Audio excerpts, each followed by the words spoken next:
kannst nur durch Berlin laufen, durch die Straßen, das ist hoch inspirierend. Also Berlin ist der Wahnsinn.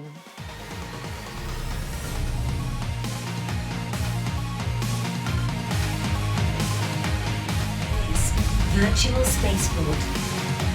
Berlin ist auf jeden Fall ein sehr internationaler Standort und das macht sich halt auch bemerkbar in der ganzen internationalen Kreativszene, die hier ist. Oh, very impressive stuff. This is not a simulation. We need to phone home.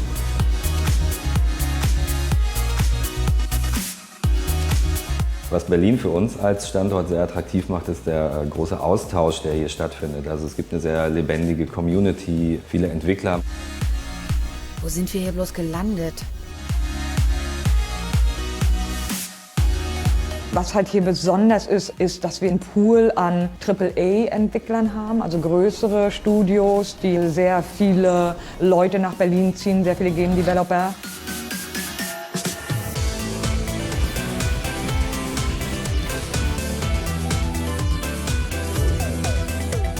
Since the beginning of time, the night sky has dazzled all who sleep under it. Die Auswahl an richtig kreativen, hochkreativen, talentierten Leuten ist in Berlin sehr hoch. Es bietet unwahrscheinlich viele Veranstaltungen, die man besuchen kann, die zum Netzwerken einladen und wo man wirklich gut zusammenarbeiten kann.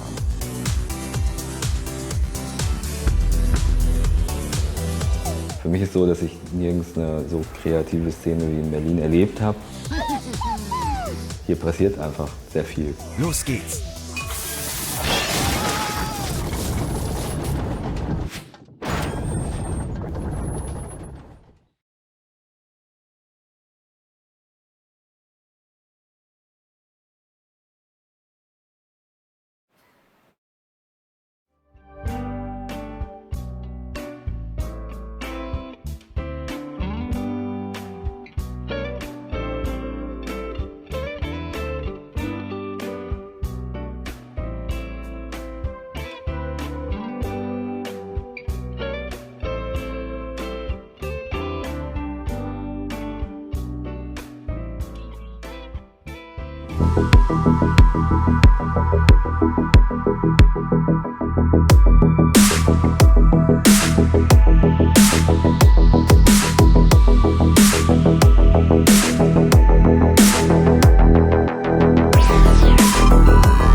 In times like these, law enforcement needs support, and rough justice is required.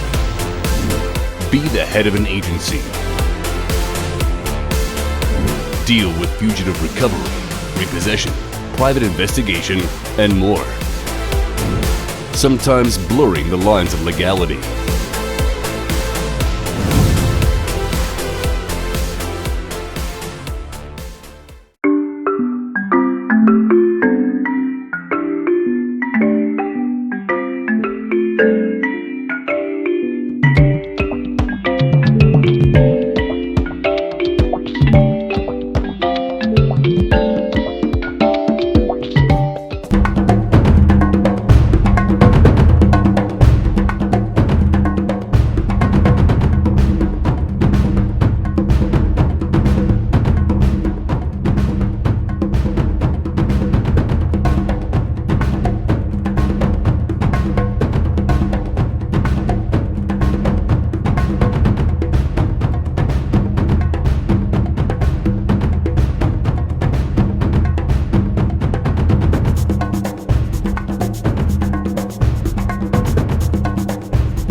Viens jouer à Backman Racing et on verra bien. Backman Racing est un jeu en ligne dans lequel les meilleurs conducteurs de Baka du monde s'affrontent. Équipe ton Baka, décore-le, adapte ton personnage et c'est parti. Utilise des items pour attaquer tes adversaires, mais aussi te défendre. N'oublie pas les policiers qui vous poursuivent et sont prêts à tout pour vous arrêter. Selon le mode de jeu, récupère le plus de clients et garde-les le plus longtemps possible avec toi pour gagner la course. Backman Racing arrive sur Google Play Store et App Store pour 2021. Prépare-toi à passer des moments fun avec tes amis. Bon, je ne sais pas pour toi, mais moi, je rentre en Baka.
Hallo und herzlich willkommen zum großen Finale des Dev Booster Wettbewerbs. Ich bin die Melli und bei mir ist Patrick, mein großartiger Co-Moderator. Und Patrick, wir werden heute ganz, ganz Großartiges machen. Ja, auf jeden Fall. Aber bevor wir zu tief reinspringen, würde ich doch dich einmal kurz bitten, stell dich doch mal fix vor für die 2, 3 Menschen da draußen, die dich aus irgendwelchen Gründen nicht kennen sollten. Ja, mein Name ist Patrick. Ich bin auch als Nerd over News unterwegs seit über 5 Jahren mittlerweile auf YouTube. Und auch Podcasts und auch Streams sind mittlerweile dazugekommen. Seit 2 Jahren bin ich jetzt selbstständig damit und habe deswegen heute hier die wunderbare Chance, neben der Melli kurz zu moderieren. Natürlich mit ausreichendem Abstand, bedingt durch die Situation. Dementsprechend haben wir natürlich auch die meisten unserer Gäste digital bei uns. Aber ich würde sagen, wir steigen doch erstmal ein mit einer Vorstellung von mir. Sorry, ich bin die Melli, ich bin E-Sports-Moderatorin und ich freue mich, heute hier dabei sein zu dürfen. Und Patrick, also, was ist eigentlich Dev Booster? Dev Booster ist ein Event, da haben schon vor einigen Wochen über 32 Teams daran teilgenommen und heute haben wir das Finale mit 8 Teams und die kämpfen darum, den ersten Platz zu bekommen, um noch ein bisschen mehr Aufmerksamkeit zu bekommen, um einige Gewinne abzustauben und natürlich auch mit ihren Projekten ein wenig bekannter zu werden. Genau, diese 32 Teams haben über die letzten Wochen tatsächlich einer Fachjury, die aus 12 Menschen besteht, Experten ihres Fachs, ihre Spiele gepitcht. Ne? Weil ich meine, bedingt durch die Situation haben wir natürlich den Umstand, dass momentan viele Live-Events, viele Konferenzen, viele Messen etc. nicht stattfinden, was natürlich auch besonders für unsere Game Devs, für unsere Indie-Studios ein großes Problem darstellt, weil sie eben natürlich auch nicht mit Leuten in Kontakt kommen, die ihre Spiele toll finden könnten und somit fördern könnten. Ja, und deswegen haben sich Booster Space und das Medienboard Berlin-Brandenburg natürlich was Tolles ausgedacht, und zwar, wie gesagt, die Dev Booster Challenge. Und ich würde sagen, Patrick, wir haben nämlich noch ein paar Bilder von den ganzen Pitches, die vorangelaufen sind. Die schauen wir uns doch direkt einmal an. So sah das Ganze nämlich aus. Unsere Devs mit den Jurymitgliedern zusammen im Call. Natürlich auch alles online. Und den Micha haben wir auch gesehen. Ich meine, so wie vieles zurzeit halt einfach online stattfindet. Ja, es geht ja leider nun mal nicht anders. Wir alle sind dem, so sagen wir mal, so ein bisschen abhängig unterworfen und sowas alles. Und aber wir finden immer wieder Varianten, um trotzdem zu so Sachen zu kommen. Und gerade so ein schönes Finale, was daraus entsteht, das hat natürlich auch einige Vorteile, denn es wird später definitiv noch von einigen Menschen gesehen. Ganz genau. Und ich meine, ihr zu Hause habt auch alles richtig gemacht. Ihr seid heute dabei beim großen Finale. Vielen Dank dafür erstmal. Und dass ihr auch alle da seid, hat tatsächlich auch noch ein Zutun zu unserer Sendung. Ihr könnt euch, deswegen habe ich hier das Surface neben mir stehen, ihr könnt euch quasi mit in unserer Sendung einbringen. Falls ihr Fragen habt im Chat, an die wir zum Beispiel unseren Devs oder Jurymitgliedern stellen können, dann haut raus. Ich habe ein Auge drauf, so zwischendurch. Und wenn ich da was sehe, bin ich gerne, oder auch Patrick, euer Sprachrohr zu unseren Experten und zu unseren Wettbewerbsteilnehmern. Davon abgesehen wird nach jeder Runde, wir kommen gleich zur Erklärung des Formats, aber ihr werdet auch nochmal aktiv werden müssen.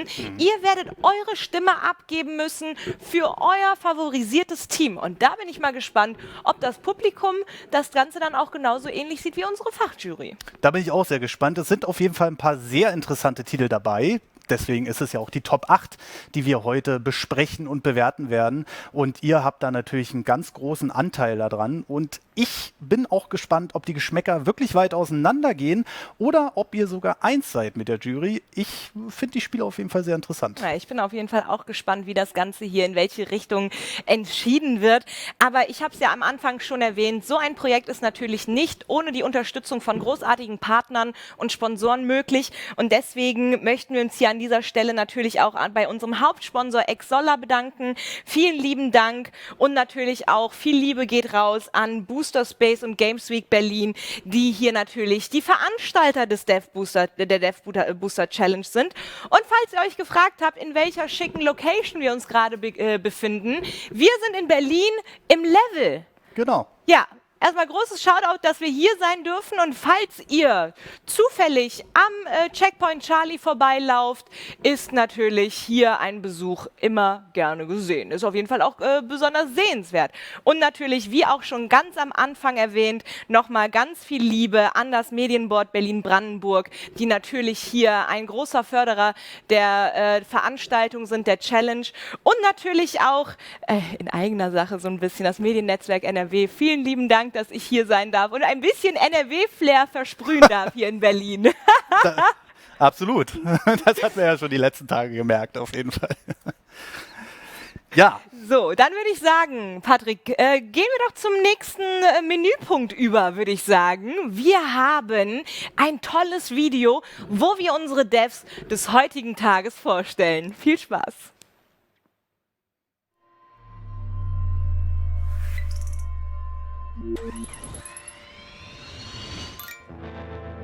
Step outside your comfort zone. Take a journey. Visit the frontier.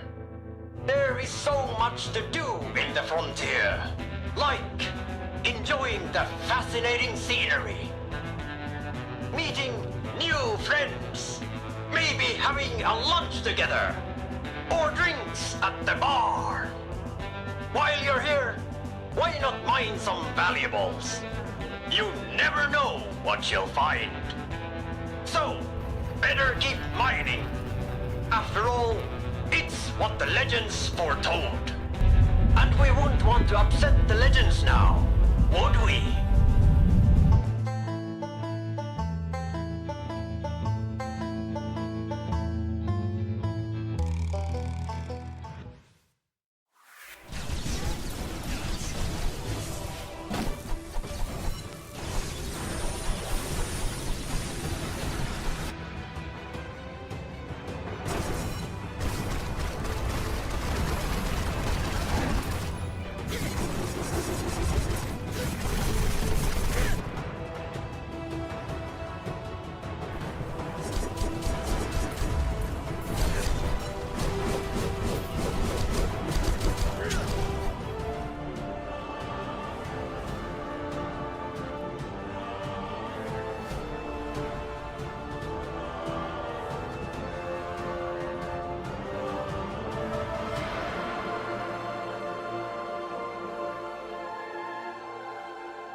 I don't trust this one. May I have your reservation, please? Oh, yeah, I'm in room 311. Actually, I just wanted to get away from the others. I think Nautilus is one of the personoids. He's running. He knows. Look at him. Honest man! Grab and kill honest man!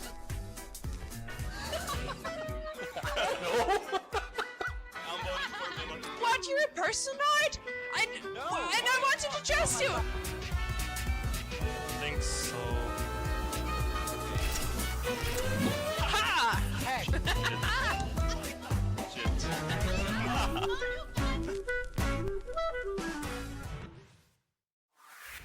Penetrating cold and terrifying darkness. You won't make it alone, believe me. Unless with a little bit of help from other gatewalkers.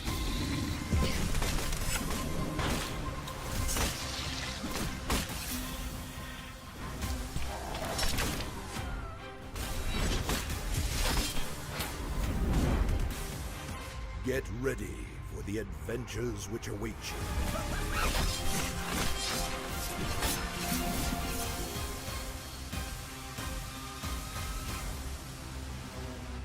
Don't be afraid of the portals. Become the Gatewalker.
We get the package and we get out. Breaking the doors. This is a mess. Hold your position. Scan for the package. Biomass contact. Looks mature. Hurry up. Contact! Open fire! Take them down! HQ, there's something big out here. It's killing us!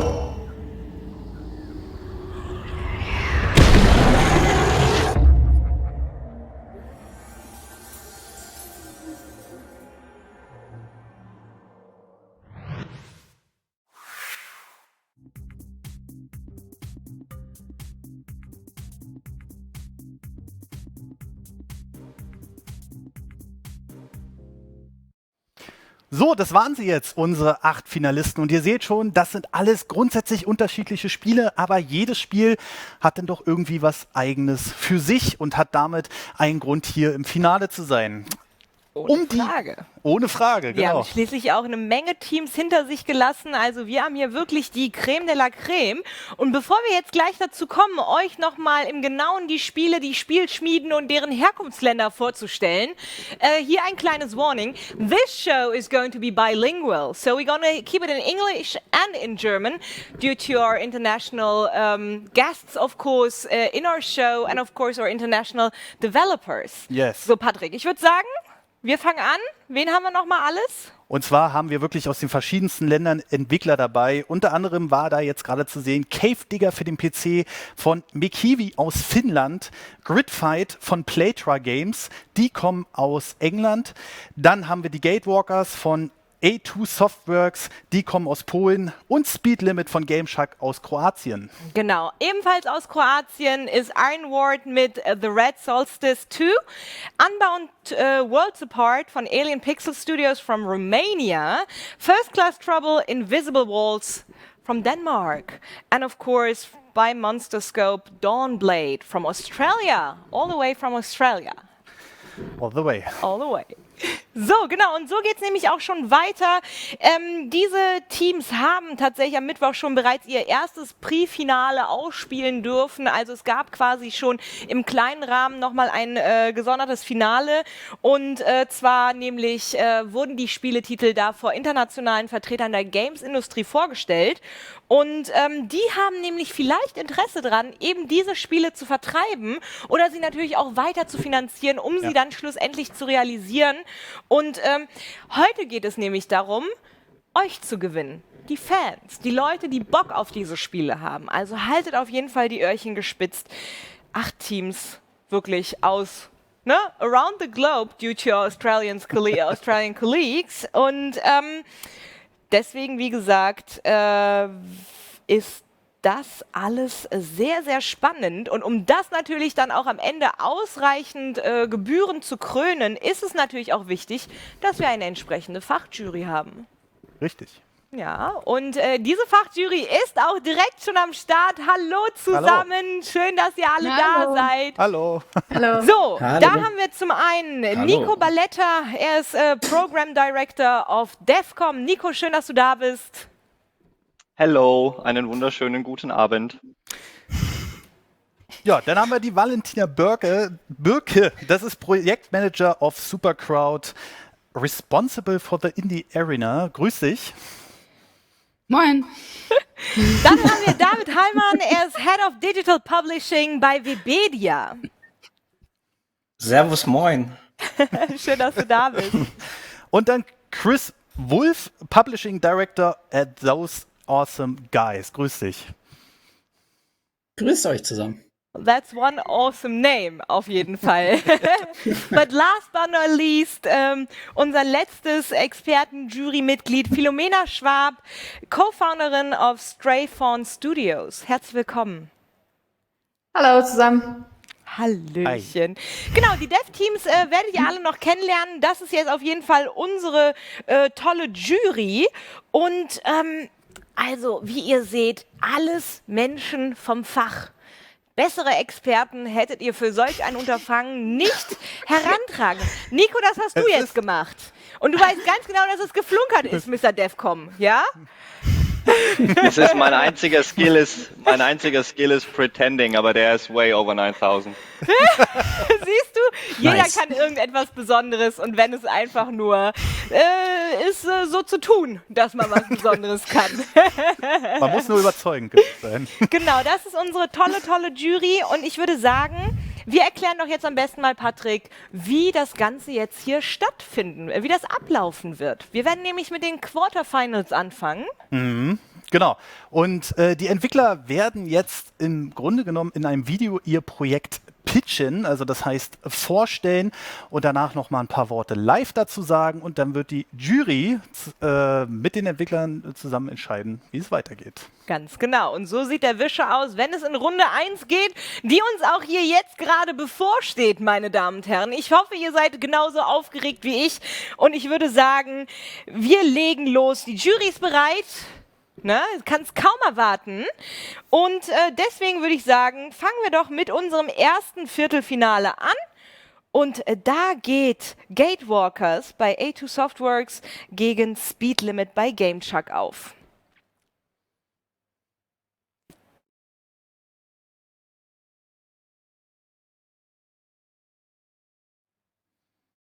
Toxic atmosphere.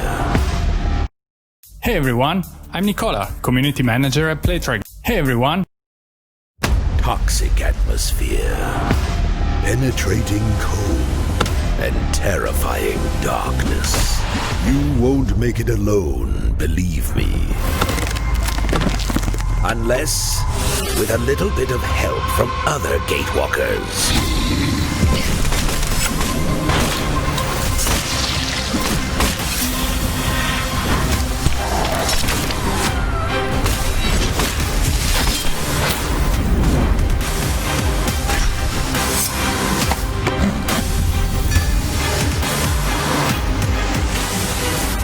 Get ready for the adventures which await you.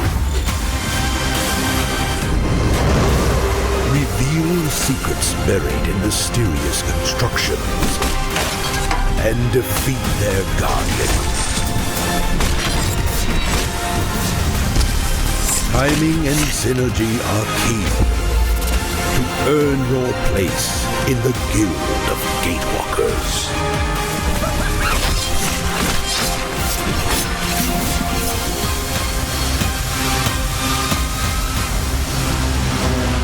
Don't be afraid of the portals. Become the Gatewalker.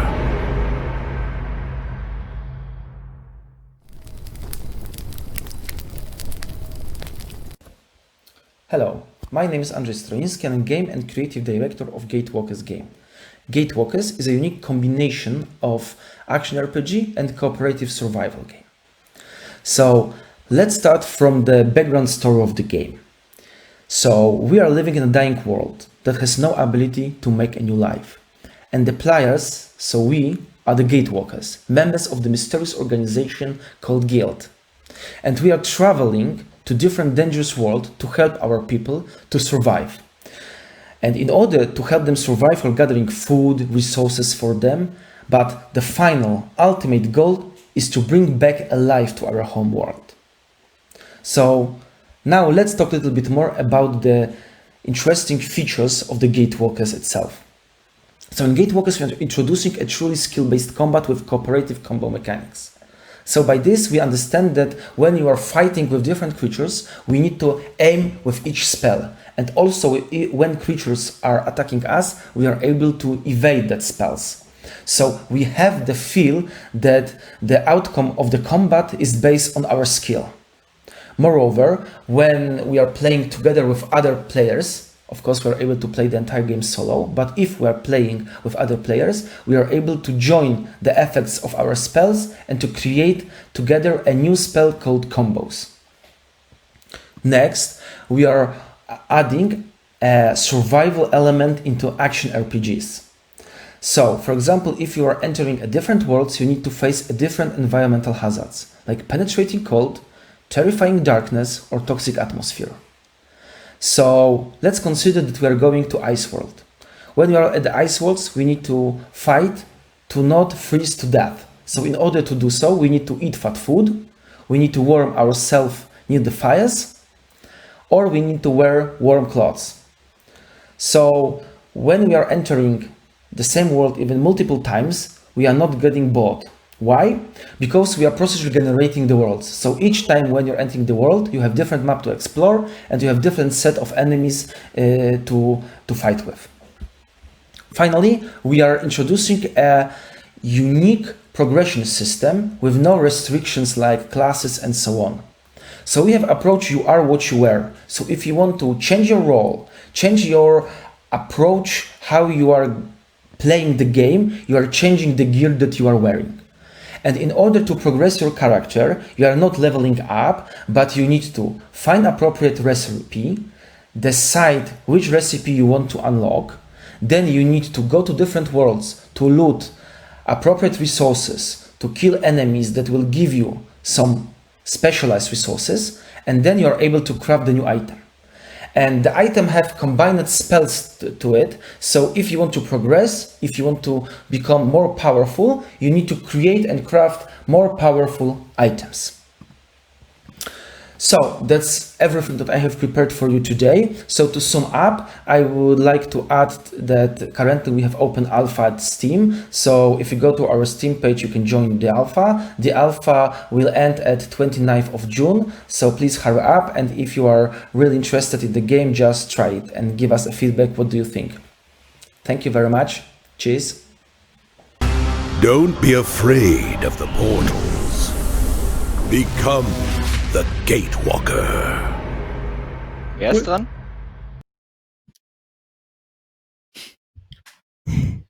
Hello. It's our time to ask some questions, I think. Okay. Ah, great. Hi. Cool. If you don't mind, I'd be curious to learn a little bit about how you see what's your USP. How does your game stand out from other titles within that similar genre? Yeah, so we believe that there's three the most important USPs. So the first one is the skill-based combat, because in Gatewalkers, not like in other action RPGs, we are moving with WSDA and aiming with mouse. So it's a little bit more like an action game. Moreover, we are making the fights feel a little bit more tactical, because even a small number of enemies make a difference, because you are not killing thousands of creatures at once. So each creature counts. We are adding the survival element to the action RPG. So you need to drink, you need to eat, and when you are going to the different worlds, you need to, for example, when you're at Ice World, you need to warm yourself up. If you are at the Forest World, you need to fight with your losing your sanity when it's dark. So at each world, you have different survival mechanics. And finally, the progression system. There is no leveling up. There is no classical approach. So here you are exploring the world, finding the missing pieces of forgotten technologies. And so you are progressing by exploring the world, then unlocking appropriate recipes and crafting new items. And finally, the entire loop of the game is a little bit different, because first of all, you are choosing the world that you want to travel to. You know a little bit more information about what are the weather conditions there, what are the events there. So you are packing your backpack. So for example, for Toxic World, you need to take drinking water because there is no water to drink there. And you're going there, you do the quest, do the objectives, and then you're going back to the hub, and then you can craft new items and progress your character.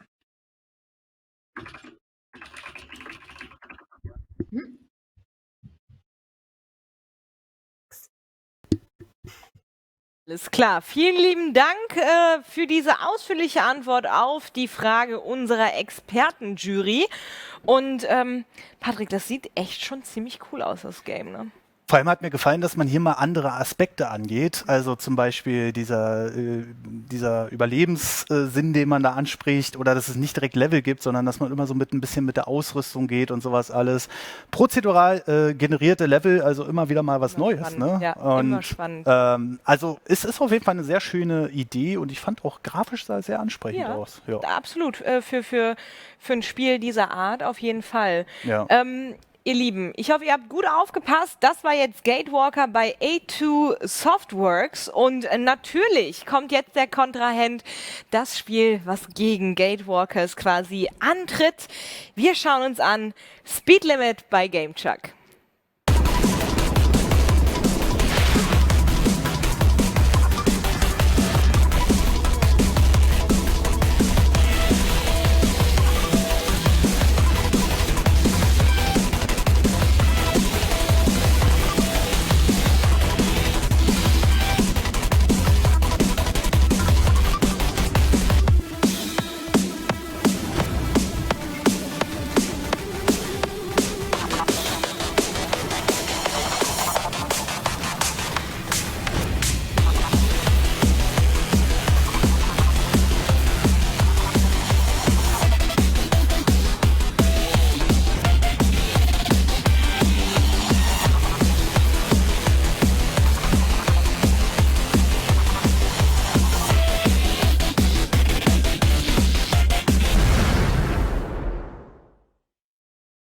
Speed Limit is a game about an ordinary person. Every 2 stages, the gameplay changes completely. Greatly inspired by Mirror's Edge. 90s action movie, The Game. John Wick Daily Commute Simulator. This was a bit of a challenge, but I think we pulled it off.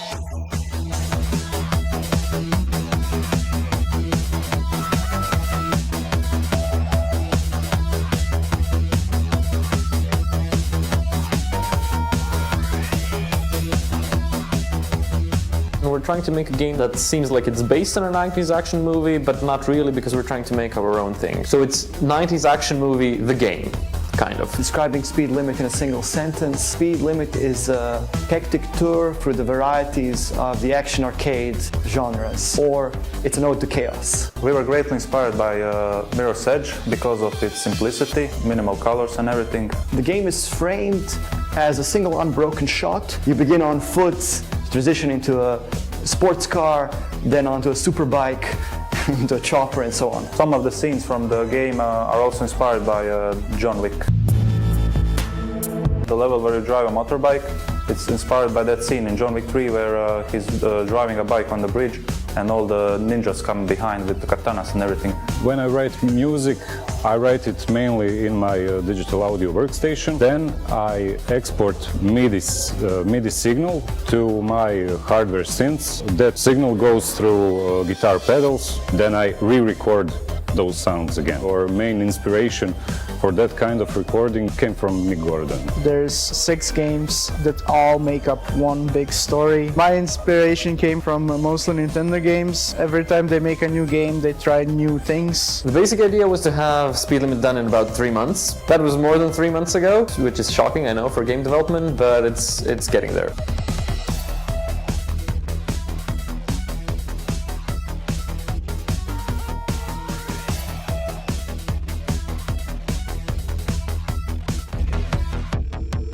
No one wants to get shot in a video game and then spend 4 weeks in intensive care and then die. And that's what I think the style of Speed Limit will do well. The point of Speed Limit is there is no speed limit.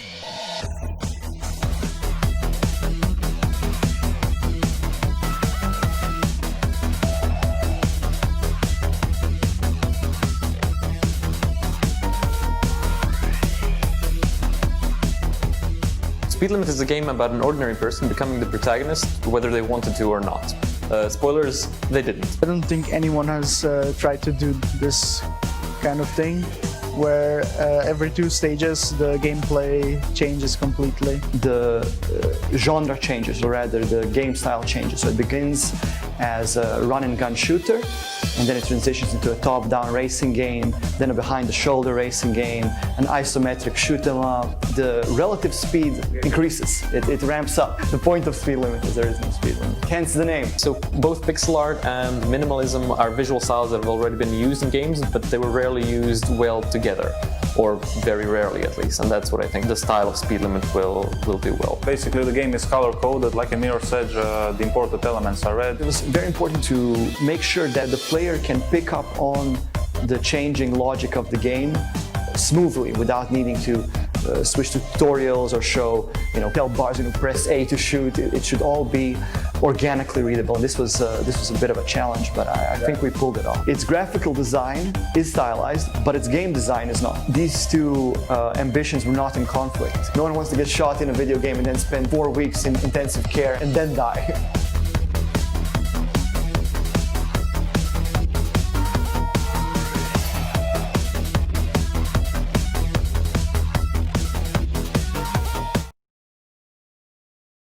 Hi. Hello again. Hi there.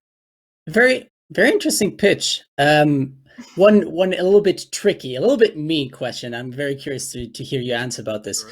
So when trying to do these 6 different elements or these 6 different genres all packed together, aren't you a little bit afraid that while putting so much effort into making all of these 6 interesting, you might not be able to execute on the highest level in one particular genre? No. Short Cool. answer, no. And this is because there's a method to our madness, actually. First of all, one of those 6 is completely done from the ground up. That's the plane level that was designed by Jan. That was supposed to be something much more simple, and eventually ended up being this ludicrous barrel roll kind of a level.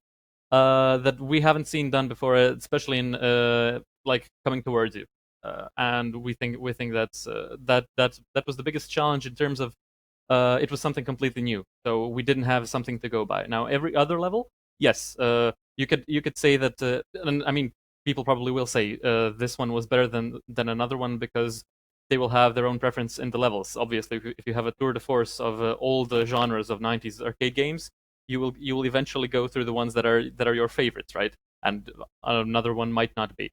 But we went through each and every one of the games that we were inspired by, and we tried to improve upon them. Most notably, I think that this is noticeable, or it will be noticeable in the motorcycle levels, because we haven't found a single one of those games that had good depth perception. So they were very crude in their execution. Obviously, there was much less hardware at their disposal. But we think that we nailed the visibility, the perspective change, that where you can actually see how close the car is, so you can actually dodge the cars very efficiently. Thank you. You're welcome.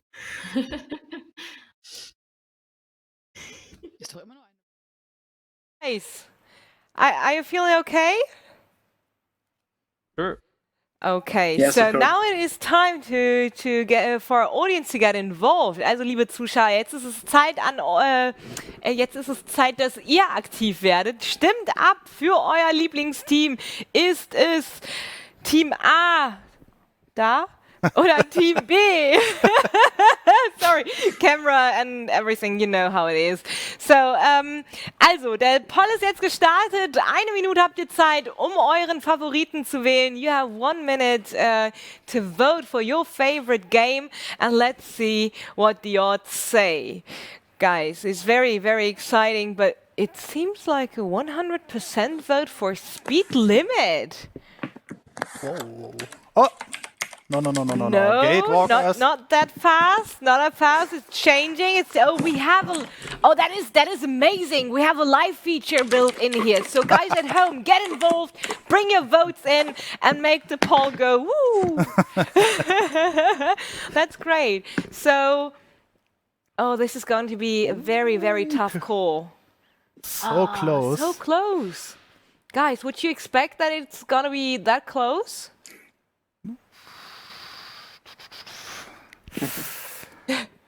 and I think the vote is still moving. 51 to 48%. That doesn't work. That's not correct. That's not 100%. All right, 50-50 it is. What? I jinxed it, I'm sorry. But I think there is a slight glitch in the matrix. I mean, 51% to 48, it doesn't work out. But let's say 51 to 49 on air math. But that's 100, right? Yes. 49 plus 51 and 49 are 100% exactly. Exactly, right? So there is a percent missing. So where did the percent go? I don't know. What happened? What happened with the But poll? wait, it's not a bug, it's a feature. So this 1%, someone voted for someone else. I mean, all right then. Guys, that is that's a very close vote. And I think the vote is done and dusted. And yeah, that is very, very close. So Gatewalkers, 49, I'll give you the 1%, okay? 49% Gatewalkers and Speed Limit 51%, which means Speed Limit advanced to the next stage. Yeah, to the half finals.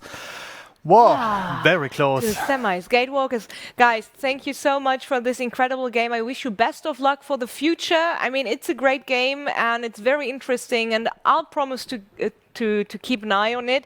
And I mean, half of the audience is on your side, pretty much half of it. Thank you so much. Thank you very much. Thank you congratulations. All right. So, but no, just kidding. The audience is just a nice feature. I'm a bit mean. I do that sometimes. Actually, the jury has to decide. And let's see what the jury says and how they decide. Liebe Leute, did you get to a final decision? Yeah, that was hard. Obviously, I gotta play the bad cop in the first round. Well, thanks for nothing. This was terribly hard and was super close, to be honest. Just like in the audience poll. Personally, I would buy both of those games right away, but with a small, teeny tiny advantage, we decided to go with Gatekeepers. And just as a short explanation, both of them are hard to compare, but we also do think that Gatekeepers, especially in terms of long-term motivation, playability, replayability, might have the slight advantage in direct comparison to speed limits. That being said, that was just a trip down nostalgia lane, because this game basically included all the games that I loved as a kid, and I'd like to get it and go and get my Amiga 500, and just start playing my, of course, never pirated copies right away. Never. So no, never. So yeah, hey, congrats to both of you. Both games are super amazing, but as I said, teeny tiny advantage. It was like 3-2. So your call is Gatewalkers advancing to the next level. All right, Nico, and all right, jury, thank you so much. And I mean, the audience, Valentina is not quite happy with the decision, it seems. But you were probably overruled, right? Yes. Well, I mean, the audience was on your side. So I teased the guys a little, and it was kind of mean, I know. But that's how I'm built, I'm sorry. So the audience at home had decided for speed limit with 51%. Yes. But the more important vote in this scenario is actually our expert jury. So, Gatewalkers, congratulations. You're advancing to the next round. Congratulations. Thank you very much, and congratulations for you guys. It's an awesome game. Thank you. Thank Speed you very Limit, best of luck for the future. And Thank I mean, you. your game is already on Steam, available on Steam, correct? The demo is already available on Steam, Yeah. correct? Yes. So, And everyone it should who's be out either this year or early next year. All right. So, guys, you can download the demo over at Steam. Go ahead and do so. And, guys, best of luck for the future. And I hope you enjoyed Thank you. taking part in our Dev Booster Challenge. Absolutely. All right. Gatewalkers, we're going to see you later. Bye-bye. Bye-bye. Das war das erste Viertelfinale. Ja, aber es gibt natürlich noch, deswegen heißt es Viertelfinale, 3 weitere. Und das nächste Viertelfinale besteht aus Cave Digger PC von Mikiwi und Gridfight von Playtra Games. Ganz genau. Und den Anfang macht natürlich hier Gridfight.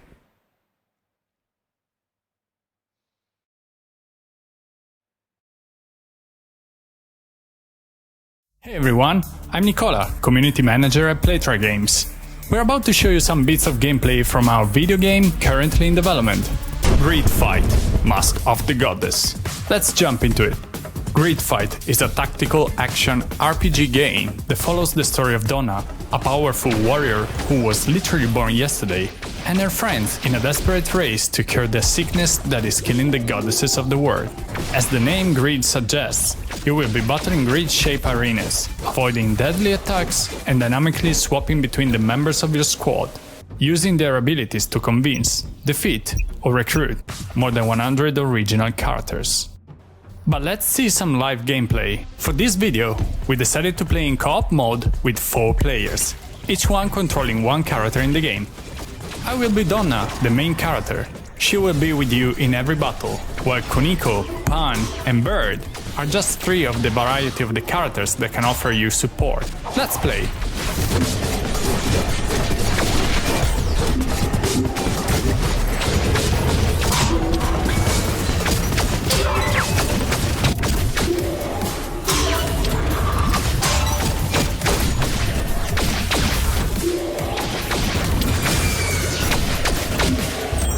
Okay, the first wave of enemies was pretty easy. Let's now jump to the next battle. Looks like Bird has something to say. It's better to investigate.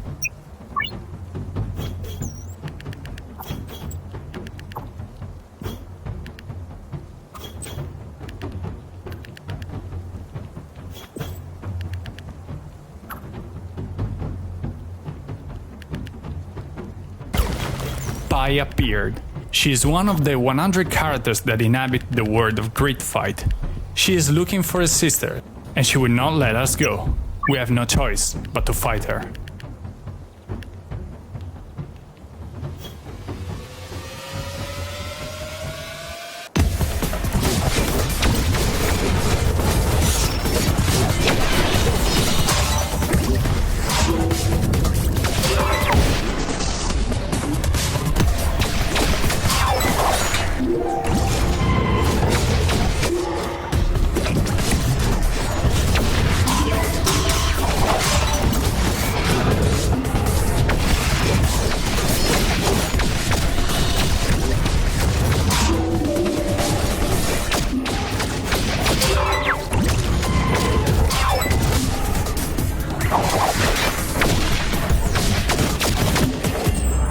We did it! Pi is defeated, but now we are left with a choice. We can move on and leave her at her destiny, or we can decide to save her. Every choice that you make in Grid Fight will have an impact on your journey.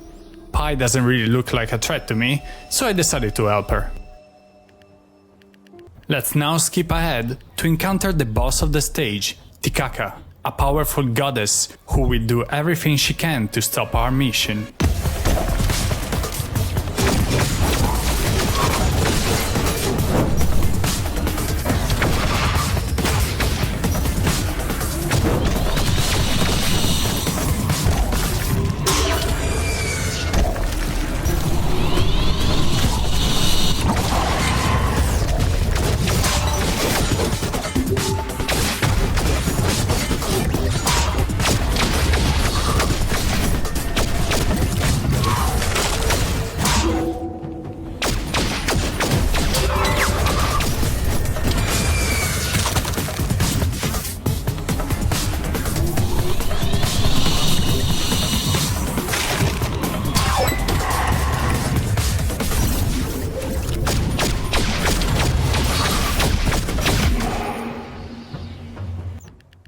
And let's now see the ending. Do you remember Pi, the character that we fought against before? Apparently, she appreciated our gesture and she will now join my crew. more characters, stories, and stages will be available on Steam and Nintendo Switch. If you want to know what will happen to Pi and the other characters of this stage, come on our Discord server and join our beta program. We have created several challenges for you. The winner of each will receive a free copy of the game upon release. Thank you very much for watching, and see you all on the grid.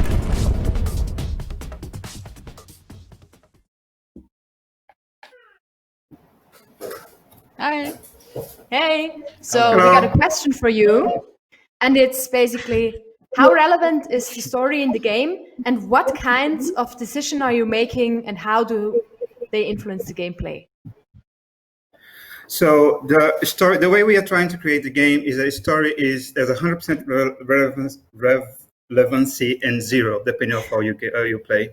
So I'm a huge RPG fan, but I have other friends that also love RPG, but it's like, I just want to go to the combat. I don't care about the story.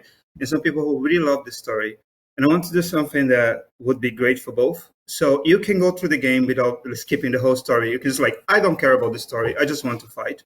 But if you go through the story, you're going to find characters that you would not otherwise, and you're going to unlock ends of the game, at least this part of the game that you would know otherwise. So if you want to get to know them better, yes. If you don't, just want nice warriors, it's also fine.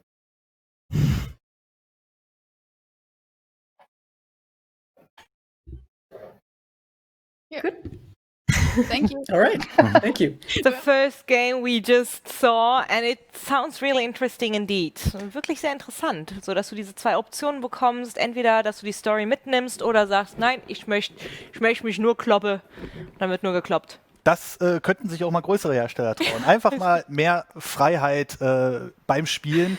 Und ja, sah auf jeden Fall wahnsinnig spannend aus. Ist auf jeden Fall was für Taktikfans. Ja, und dann würde ich sagen, erwähnen wir noch einmal ganz kurz, im Chat wurde nämlich gefragt, was denn jetzt überhaupt die Relevanz des Publikum-Votes ist. Na, ihr habt hier die Möglichkeit zu gucken, ob ihr genauso wie unsere Experten entscheiden würdet und somit dieselbe Entscheidung treffen würdet wie die Experten auf diesem Feld. So guys at home, there was a question in chat for what the audience vote is actually. So because it doesn't play into the end result.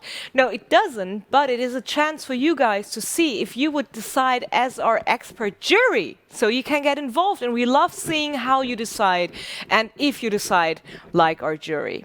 So. Genau, das war doch jetzt verständlich erklärt, hoffentlich. Falls nicht, fragt gerne nochmal im Chat. Ich bin ja da, ich schreibe auch gern zwischendurch mit euch. Und Patrick, es ist Zeit, jetzt den Kontrahenten nochmal pitchen zu sehen. Ja, auf jeden Fall. Also wir haben jetzt auf jeden Fall nochmal die Cave Digger Boys. Na, das kommt Hello, this is Jani Kaipainen from the Cave Digger team. If you have strong arms, a mind for machinery, latent telekinesis, sharp eye for value, and an unquenchable thirst for adventure, head on to the frontier. It is your civic duty to mine, and with your newfound wealth, you can mine more. Yes! Dig up archaeological relics and sell them for profit. Buy a drill and you can drill for oil. The economy needs you. Strike that rock. Do it. Spend that money. There is no way out. Invest in explosives. Where is the bottom? For the nation. Time is a circle and so are you. Mine that hole. Sell those gems. It hungers. The story of Cave Digger goes back a few years in the past. I was hit by a tree when I was driving a snowmobile in Lapland, Finland. I broke my leg.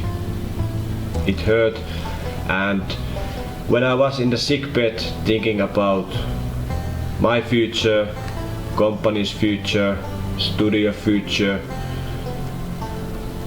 I got an idea of Cave Digger. That's something we want to do next. No one believed us. Virtual reality, VR, wasn't very popular back then, and it's still gaining more market share. It's not big yet even, but anyway, We wanted to make it VR. We wanted to go inside the VR as it's very immersive.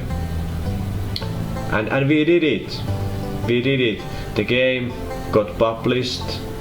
The game got crazy on YouTube.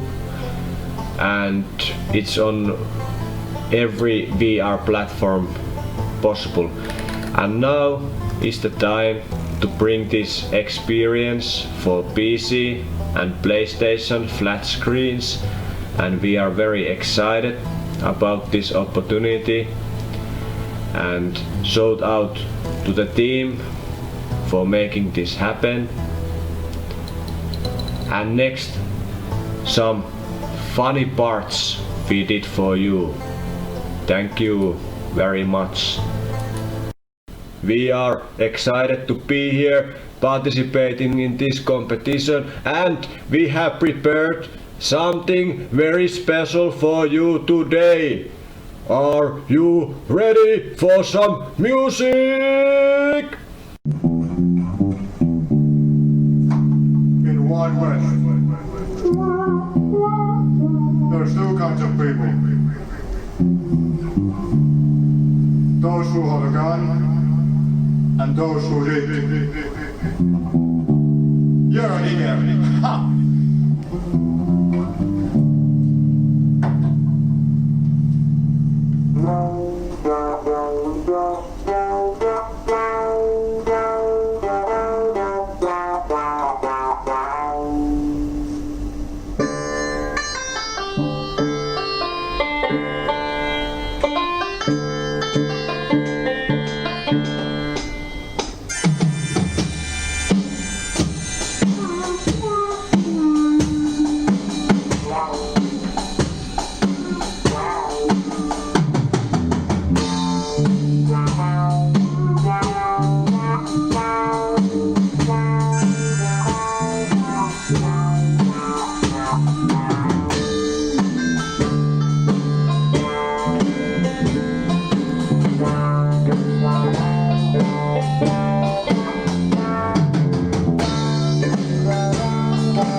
Thank you. Remember to vote, and the vote goes for Game Digger. Yes. So after destroying the world, what do you think, guys? I think this is the most awesome game ever. I will definitely buy DLCs. That's why it's cool. Nice. Hello. We are amused. It was a very passionate presentation. We really liked it. But as a child, I really liked digging. But I need a purpose. Can you tell us something about the progression of the game? Is there like something you will explore new areas? You will get rewards or experience points? What's the point? Yes, definitely. You start just with a pickaxe in an elevator, and you start building up your gear, upgrading your gear, buying new stuff, buying new equipment. And then you can discover a train, you fix the train, you can go further down the mines inside the mountain. And then there's 4 different worlds inside of it. And you can upgrade the old mining town back to its glory it deserves. And there's 9 different endings for the game, so there's a lot of secrets, a lot to discover. And the game is going to be available on August on Steam for PC flat screen, so it's not just VR, and you may wishlist it now. Nice. Destiny digging. Thank you.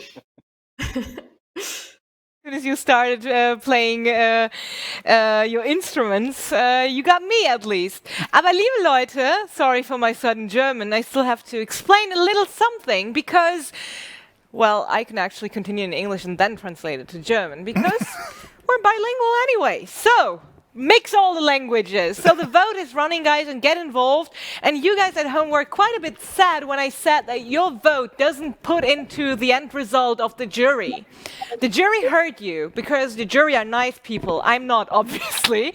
And the jury decided that your vote counts as one is theirs. So you have impact on the end result of this decision. Nobody So you are counted as one of the jury members. Nochmal auf Deutsch. Ihr dürft jetzt im Grunde genommen Jury-Member spielen. Jetzt im zweiten Pitch zählt ihr vollständig mit eurem Vote mit. Ihr seid eine vollständige Stimme, um jetzt mitzuentscheiden, welches Spiel ins Halbfinale kommt. Ich sehe auch schon im Chat, wird noch fleißig abgestimmt. Pixeleye says, oh, nice one. A good decision about including the vote in the jury. I think, as already mentioned in the chat before, the vote might have influenced a decision of one jury here and there, but now you're one full vote. So get involved.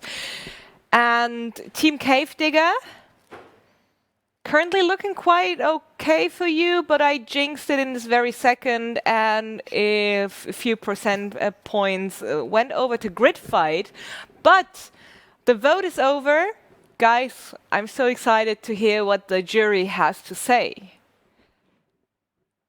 So the final decision, of course, underlies the judgment of our jury. And let's see if our jury is ready to get involved. I mean, I hope so. I hope so, but I think they might be still discussing. Currently, the vote for the guys at home is now closed. So 85% for Cave Digger, and now there's a jury. Yes, there's a jury, and we're very excited. Oh boy, a lot of pressure. Yeah. So we talked a bunch about both projects, Cave Digger and Grid Fight. Both look super interesting. Thanks for responding to our Q&A questions. I don't want to make it even more stressful for everyone. In the end, our verdict, we ended up deciding to go with Grid Fight. Since this is the B2C finale, this is the consumer finale, it's all about entertainment. And we see a lot of potential in both projects, but for us personally, it just slightly ended up being a little bit more further leaning towards Grid Fight. So congratulations. One vote. Even with the community vote counted in. Oh, that was a close one. All right, guys, thank you so much for this decision of the second quarterfinal, making Grid Fight advance to the next level of our Dev Booster challenge. Grid Fight, congratulations! But Cave Digger, as already mentioned by the jury, it was one single vote. One single vote made the decision. So you guys made a great game, and I'm really excited to play it one day. Yes. Yeah. Thank you. Good job, Grid Fight. All right, then Grid Fight will be with us in the next level of this competition as well. And Cave Digger, we'll see you guys around, hopefully. Thank you for participating. See you on Steam. Yeah, of course. Thank you. Go ahead on Steam and try it out yourselves and get excited by the game. All right, thank you. Thank you very much. Next point of the agenda. Ja, wollen wir in die... nein, Hey, noch nicht. Ich Nein, wollte wir haben gerade sagen, nämlich Patrick, hold your horses. wir haben ja noch was vorbereitet. Wir haben nämlich was richtig Großartiges vorbereitet. Wir haben nämlich jetzt schon die erste Hälfte der Quarterfinals hinter uns gebracht. Das bedeutet, wir wollen euch einen klitzekleinen Verschnauf-Moment bieten. Also das ist quasi diese klassische Pinkelpause, von der alle reden. Ihr könnt ohne Gefahr zu laufen, irgendetwas zu verpassen, schnell ein paar Snacks holen, euch was zu trinken holen, euch fresh machen und dann wieder hier einfinden. Und in der Zwischenzeit machen wir was?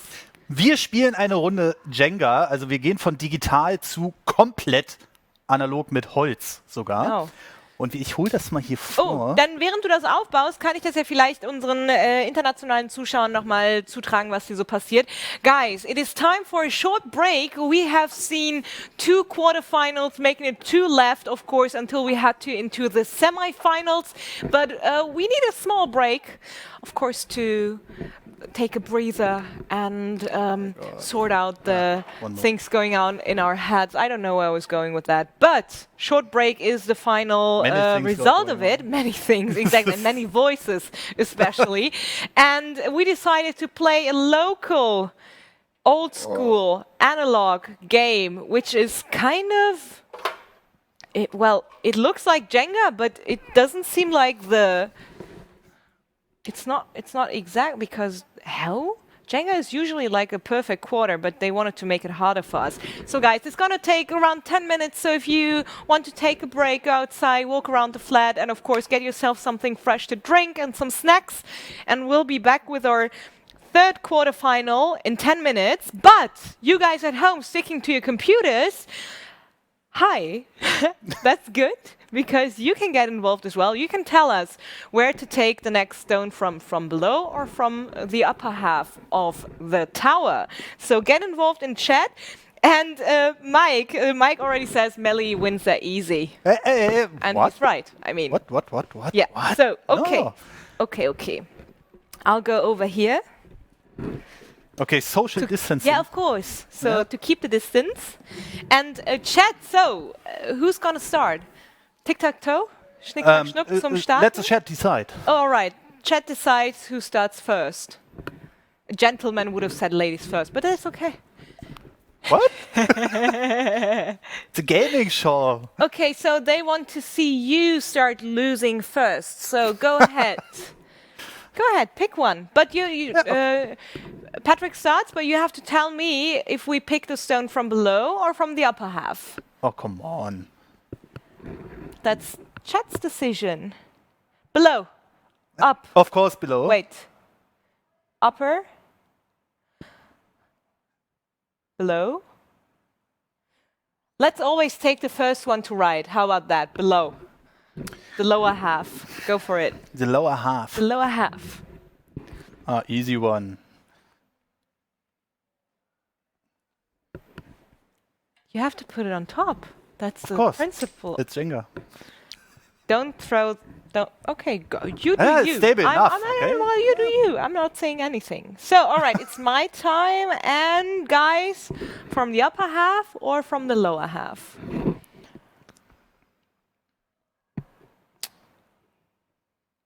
Down, of course. Is it like the stone you touch, you have to choose, or no, right? That's not how it works. Of course you have to choose. No, there we go. If you touch it, you have to take it. Nah, you can test it if it's okay. Go ahead. All right, guys. Upper or lower half? Up. Up? Okay. Oh my God. No pressure. All right, guys, my turn. Lower or upper half of the tower? Nine, but don't throw. Nerdy flips the table. Middle? No. Okay, then it's the only one, or what? Do I have to take this one? Yeah, right.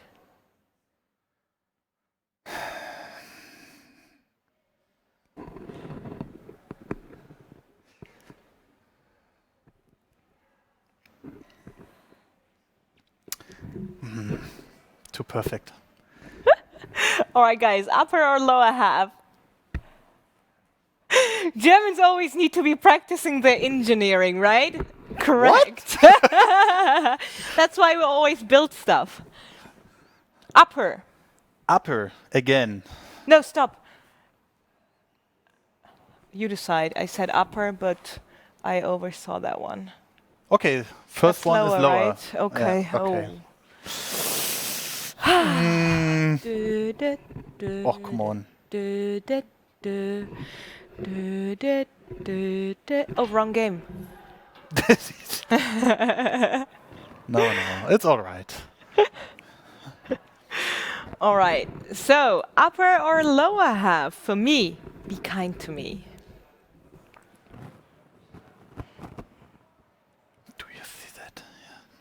Lower. Oh.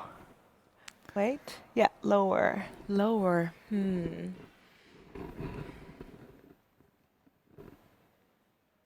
Ah, you're really... What? No. I'll take this. What? Oh, come on. That was too easy.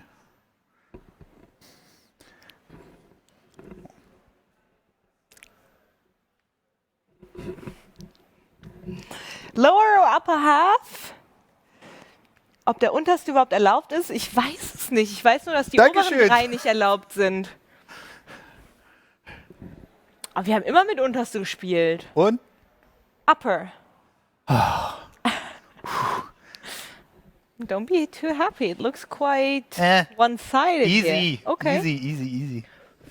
Oh, not so easy. Oh, shit. Oh. Nein. He's very confident in what he's doing. But let's see if it works out. Okay, it worked for now. But we have to build it like at least. There we go. Has to be somehow straight, right? I mean, you set it up. If I would have set it up, it would have been okay. Upper or lower? Next one, texting is the way to go. My chat died. Upper. Thank you, Emilia. What was it? Was it the last 3? Well, the first 3 are not allowed. Right. I don't know. And the incomplete one doesn't count? I have no idea. Doesn't look too good.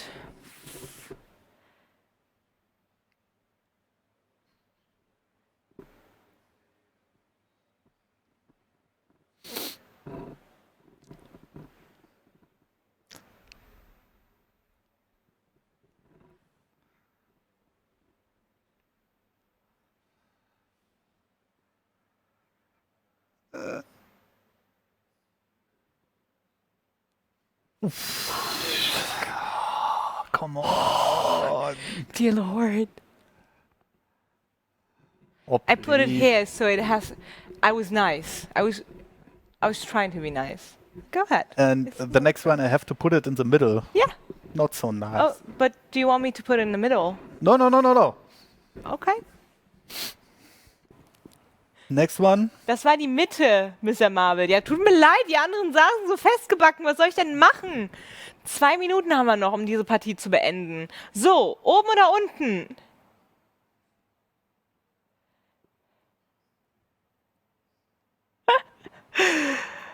Seid nicht gemein. Leute. Eigentlich müsste ich davon eine Insta-Story machen. Komm, das machen wir mal. Ist ja alles live und interaktiv hier. Wie alles heutzutage. Ja. Warte, damit noch ein bisschen mehr Nervosität. Was? Patrick, jetzt zeig mal, was du drauf hast. Middle, Papa Schlumpf. Oh, Middle. Ja, mittlerweile geht das, glaube ich, jetzt nicht mehr, weil halt zu viel Chaos ist. Also such dir einfach was aus. Oh, das sieht schlecht aus. Meine Damen und Herren, wird er es schaffen, diesen Jenga-Turm in dieser Form noch aufrechtzuerhalten?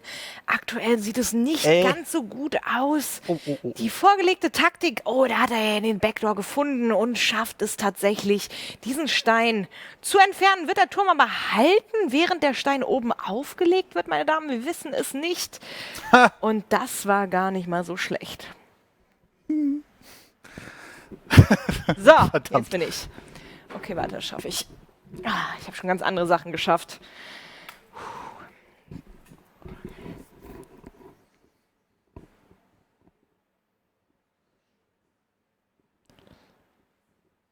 Ach. Ja, natürlich. Wir haben nämlich noch genau 1 Minute. Oh, mit links ist schwer.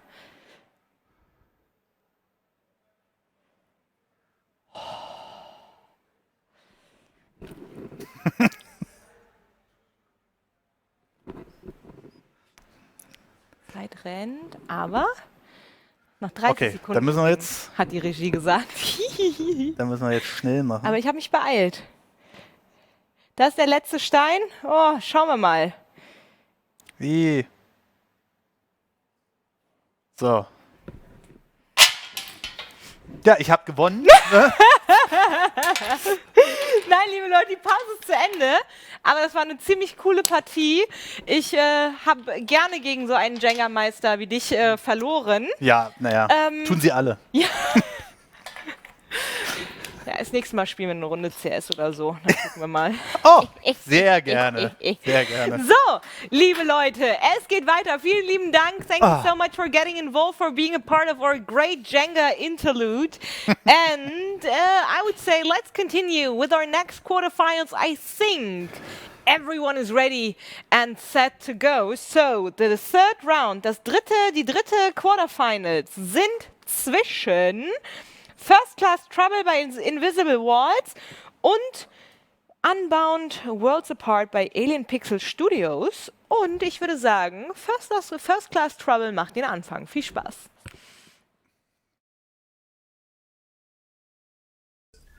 Oh, Nils, there's someone behind you. It was me! Cheers everyone, and thanks for joining in. I'm Niels, and I'm the CEO of Invisible Walls, and I'm here to tell you about First Class Trouble, our crazy multiplayer game about trust and deceit. So here at Invisible Walls, we think a great game is a game where you're able to be someone or do something that you're not able to in real life. You can be Ezio and climb walls, you can be Nathan Drake and hunt treasures, or you can be Ellie and kill zombies. It's all about being someone or doing something that's challenging and something you can't do in everyday life. So we thought to ourselves, why not make a game which is all about lying and becoming really great at it? So in our game, you'll lie about everything. You'll lie to kill, you'll lie to survive, you'll lie just to progress in the game. But even better, you'll also become really, really great at spotting a great liar. So let me tell you how the game works. You'll be 6 players, and you're trying to escape or reach the end and shut down Kane, which is this rogue AI who's taken over control of the ship. Among you 6 players are going to be 2 players who are trying to work against you. They're called personoids. So let's see how that whole social dynamic plays out. Do not get close to me anymore. Oh fuck! Oh shit! Wedgie! I don't trust this one. May I have your reservation, please? Oh yeah, I'm in room 311. Actually, I just wanted to get away from the others. I think Nautilus is one of the personoids. He's running. He knows. Look at him. I'm dying! Honest man! Grab and kill honest man!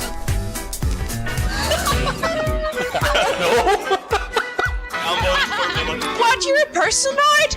And I wanted to trust you! That's a personoid! This one is out of control. Someone. It's a conspiracy! There we go. Bye-bye, Miller! Fuck! No, Ash! Messed up! Yes! Oh, no, I messed up. Guys, you shouldn't trust honest man. He flushed Mille. I don't know how more clear I can say it. Yeah, Don't do it. I'm telling you, it's not the case. I think so.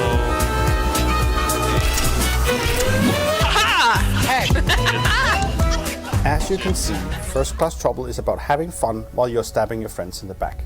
You'll be able to build your own character and upgrade it with perks and items as you become better at lying and spotting a liar. The game takes place aboard the Alethea, a Titanic in space, which we'll continue to expand on together with our community, you. New environments will come with new clandestine ways to cover up your kills and lie, and with an ever-growing number of hidden agendas and environmental hazards and new items, you'll be able to keep the game challenging. Our game is here to make sure you have a shit ton of fun, while also being slightly relevant for the time we live in. I brought on a special guest from our community, someone who is a top player, perhaps one of the best, just to tell you what he thinks about First Class Trouble. You've got to make the game a little bit easier. It's a tough game. You probably have heard that before. I do know that, yes. It's a tough game. If you can't trust this guy, who can you trust? Who will you trust?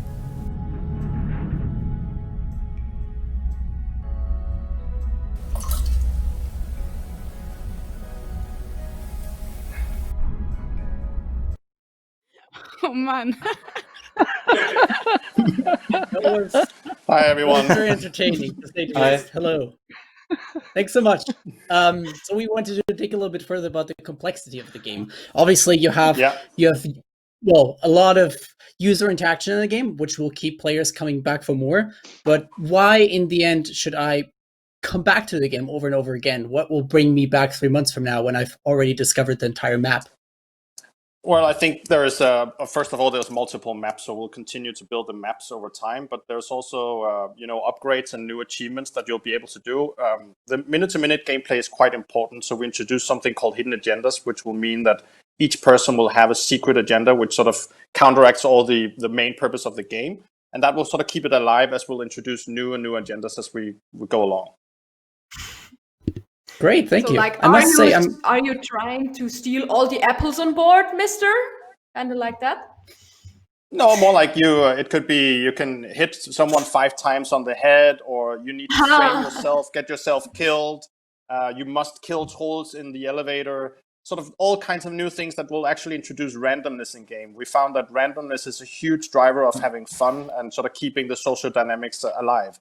And one big thing is introducing items. It's not just going to be random items. It's going to be items which has an underlying social dynamic. Got it. All right, thank you so much. Thank you. Dass man denn, So much.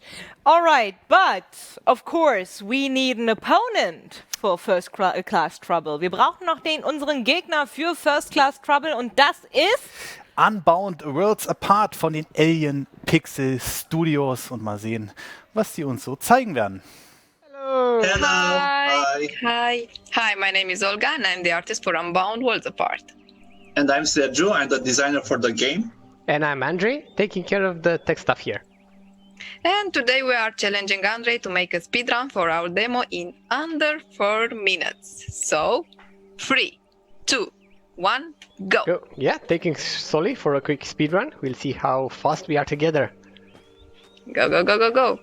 So this is Soli, our main character. That is a young mage that has this wonderful ability to conjure portals that connect different worlds. So this is the first world. It's inspired from forests and has a lot of nature, green and lush and a lot of flowers. The second world is inspired from the desert. It's more barren, sandy and windy, but also beautiful. And the third world, it's a purgatory themed world. It has a lot of desolate landscapes, skeletons and bones, and a lot of death lurking in there and evil. Yeah, so now you are back in the village, which is now destroyed. So go, Andre, go, go, go. Oh, so it's been destroyed. Yeah, it's been destroyed by that evil creature. Yep. Yeah, and now you fall to the ground, and this is the first portal you get in the game. So this Unbound is built around the portals. So every time you are stuck or you encounter some obstacles, you open the portal and see what can you do in order to traverse that zone. So in the main game, we're going to have like 10 different portals with unique mechanics.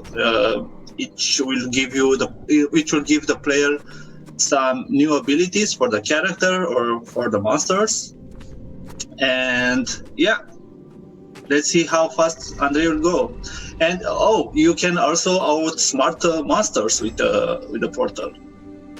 Yep.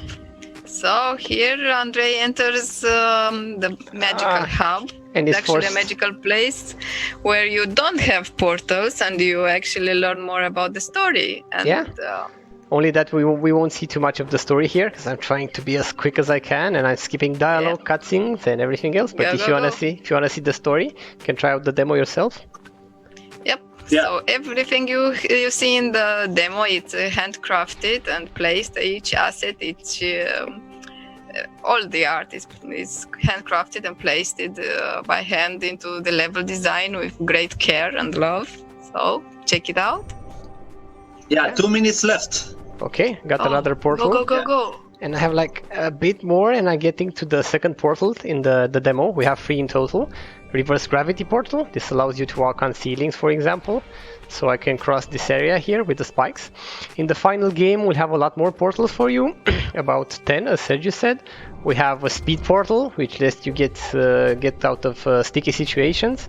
We have a stone portal, which lets you squash monsters and destroy dynamic objects.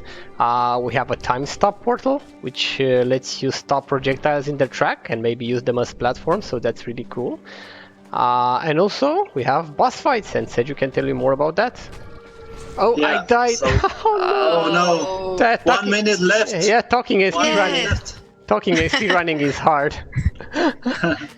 Okay, but you can do it. Yeah, trying. Yeah. Okay, 45 minutes, 45 seconds left. Yeah, so basically we also have Metroidvania stuff.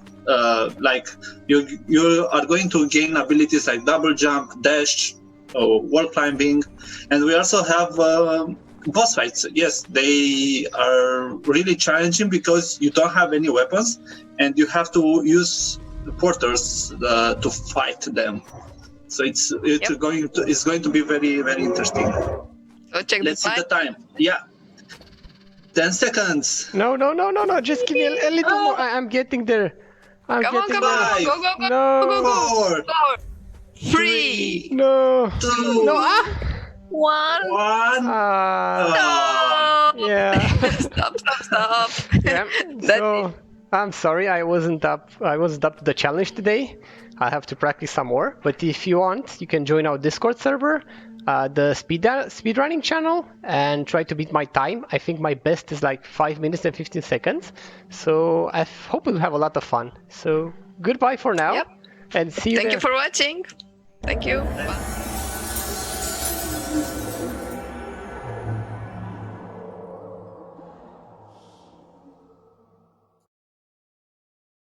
Guten Tag, Deutschland. Hey. How are you? So at this time, so far so good, alive and kicking. This time I got a question. Actually, I think the game looks super beautiful. What I like to know is, and apologies if I didn't get that. Should you have said that during the presentation? But do you have like the option of unlocking certain skills in form of those portals that are not only necessary to solve riddles and puzzles in this one specific level, but do you also have those Metroidvania, Zelda-esque like features where you can actually unlock new skills and portals and go back to older levels and then unlock different stuff and paths and stuff like that? Yeah, we have like around 10 portals in the game, each with their unique mechanic. Those portals are tied to an area on the map, because level design would be a nightmare if we were trying to do like have 10 different mechanics on the same level. But we also have abilities for the character like dash, double jump, and wall climb, which indeed unlock new levels where you have new portals. Mm-hmm. Cool, thanks. Thank you so much. The chat loved both of your pitches, and they loved that you guys got really involved and not only be talking about your games. So very, very well done on that end. And of course, it is now time for our chat to get involved. So guys, get your votes in, because you guys at home have a say in this voting, in this challenge, in this matchup, so to say. So the jury will offer us their verdict later on. Mm-hmm. But you guys are a full voice, which will be heard amongst our jury. So get involved. 1 minute to vote for your game. And guys, it is going back and forth. Vote für euer Spiel. Wie gesagt, eure Stimme zählt genauso mit. Also gebt nochmal Gas für das Spiel, was euch interessiert am Ende. Und beides sehr interessante Spiele auf jeden Fall. Das auf jeden Fall. But it looks like the audience made their decision. It's funny, there's always a missing point. Say again? Could you please, Invisible Walls, sorry, I don't have your name. It's funny. There's always 1% missing in those votes. It's very Somehow, funny. right? I don't now know it's good. who's bad at math, No, it's not. but for a second it was correct. 25 to 75 Yeah. would be perfect, but it's still switching Maybe it's back. rounded. It's probably rounded numbers. That's why. That could be. Yeah. That could be. A floating point error, yeah. A floating point, yeah. Just like with the gas prices, you know, the last digit. Now it's 100. And now it's 100. Ah, it's 100. Yes. It's perfect. So We're back at the 100. audience has decided, but the jury is not quite ready because it is really head to head. The audience has their favorite. They were all cheering for the little candle to run. Like you should have It's seen such a the cool chat little was- candle. Run little Yeah, candle, run little candle. That's what the chat wrote. He's called Soli. But It's a great mechanic. it is Thank really you. really interesting to We see really like how your it game as actually well. develops here. As already Thank you. mentioned multiple times, the jury is still not ready with their decision. But maybe Invisible Walls, you guys can maybe say something to make the decision a little easier. I didn't think First Class Trouble is a really different game, and it's quite new. Social deduction has really gone on a rise over the last couple of years, and you know, we need a game which is social and where you're able to play together and with each other and really connect on a human level. And I think you can do that in First Class Trouble. All right, Alien Pixels, 2 more sentences from you guys.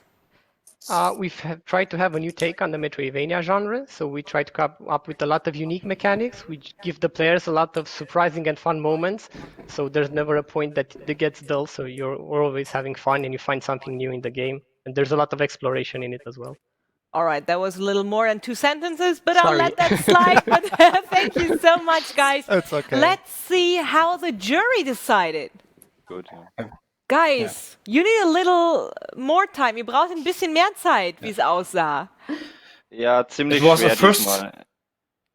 Ja. Bitte noch Also es mal. war eine wirklich. Ja, sorry. It was a really first-class presentation and really tough decision. We know it's about entertainment here, and we think that First Class has a really, really great opportunity for Twitch, for example.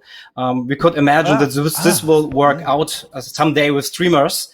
But on the other side, there's Unbound. It looks really polished. We think we got a feeling that this one will work already. You know, there was a demo and it looks really beautiful. It could become the next Ori actually.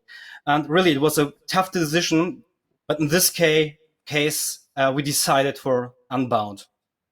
All right, thank you so much. Congratulations. And guys, Thank as you. already said, Thank you. Invisible Walls, no need to be sad because you guys made a great game, and in perspective Cheers. of the huge streaming, cheers to that. Cheers. That was just apple juice, by the way, Twitch. Don't worry about that.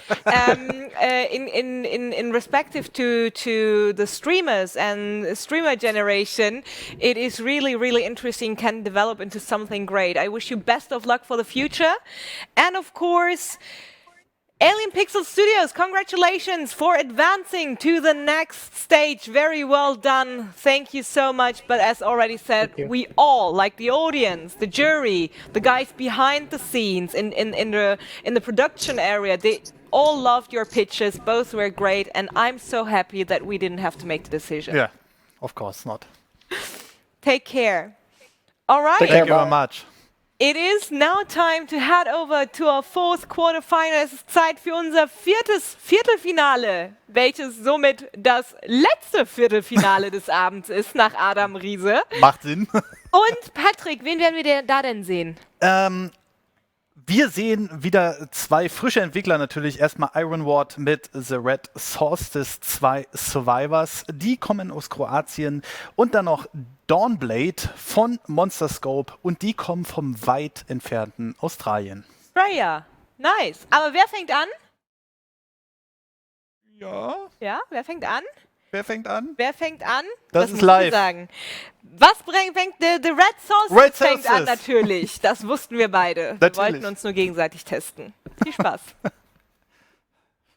My name is Emma, and I am an artificial intelligence program in service of the Elysium Corporation. What you are seeing is the latest satellite footage of our engagement with the Stroll mutants. As our current forces fight, our soldiers are also gathering field samples for future analysis in our base. This will lead to our better understanding of how these mysterious enemies operate. Present forces include 2 assault marines, a heavy support unit, a marksman specialist, a field medic, and a high-ranking Terminator officer. Their mission is to clear out densely infected areas that are capable of generating hostile biovariations. Although one Marine is the commanding officer, the whole team has to work in perfect accordance. Failure to do so would lead to quick eradication of our troops in the field. Our soldier is being attacked by the so-called Devourer mutant. After a short communication with a fellow assault marine, the threat is identified and exterminated. The threat is far from gone. Some soldiers had to stay outside and maintain a defensive perimeter, while others look for critical supplies. When working as a team, our troops' survivability and lethality are drastically increased. Each soldier has their own role to fill while donning a unique combat suit. Heavies excel at providing suppressive fire. Medics treat injuries, while marksmen are great at taking down targets from afar. Finally, Terminators and Assaulters specialize in aggressive combat engagement. Our Marines are also using an advanced form of liquid nitrogen to pacify certain targets. This can lead to a live capture of the mutant, which will be vivisected later by our research teams. As you can see through the standard Marine user interface, each unit has limited inventory space. This requires rational usage of acquired assets, as everything can't be carried. Our ground forces are being overrun at the moment and are trying to regroup. They will try and form a line that maximizes their fire projection on the Stroll mutants. Unit down. One Marine has been incapacitated. Scans suggest they are in critical condition. Other troops are now trying to secure a defensive perimeter. Revival node has been deployed, but it will take some time before the fallen Marine is fully recovered. Other units will continue to provide cover. The unit is back online. Although suffering some penalties, the recovered Marine rejoins the team. The mission can now continue. The mutant cluster is now fully aware of Marine presence. It is becoming more aggressive, adding pressure to our team. As evident from the footage, the combat is taking place during difficult weather conditions. They are being caused by the red solstice phenomenon, which interferes with advanced field scans. As a result, our troops are always deployed in unknown localities, as if they were randomly generated in each mission. One Marine has destroyed a civilian vehicle, causing it to explode and thus taking out a mutant threat. Usage of environmental hazards are recommended to preserve munitions. In addition to vehicles, Marines can use fuel tanks, gas pipes, and other means to cause severe damage to infrastructure and enemy units. Ground forces are scanning the area for better target acquisition. The enemy's numbers are dwindling, but this will change soon. A moment of respite will always be an introduction to a new lethal wave of stronger mutants. Executor, you are expected to join your Marines in every engagement. In addition to surgical strikes like the one you are observing now, you will also be supervising the global activities of our organization. You will try to thwart Stroll infestation while also balancing research, engineering, and resource management activities. Our troops have encountered biomass, a thick layer of living soil that spreads across the Martian surface. Its presence suggests that our team's objective is close. However, the Stroll mutants will defend their biomass with extreme measures. Destroying critical areas of biomass is imperative to the mission. Mutant biovariations are engaging the Marines as they try to defend a nest. Cooperation is crucial at this moment, as any mistakes can lead to catastrophic casualties. Mars needs you. Do not betray your species.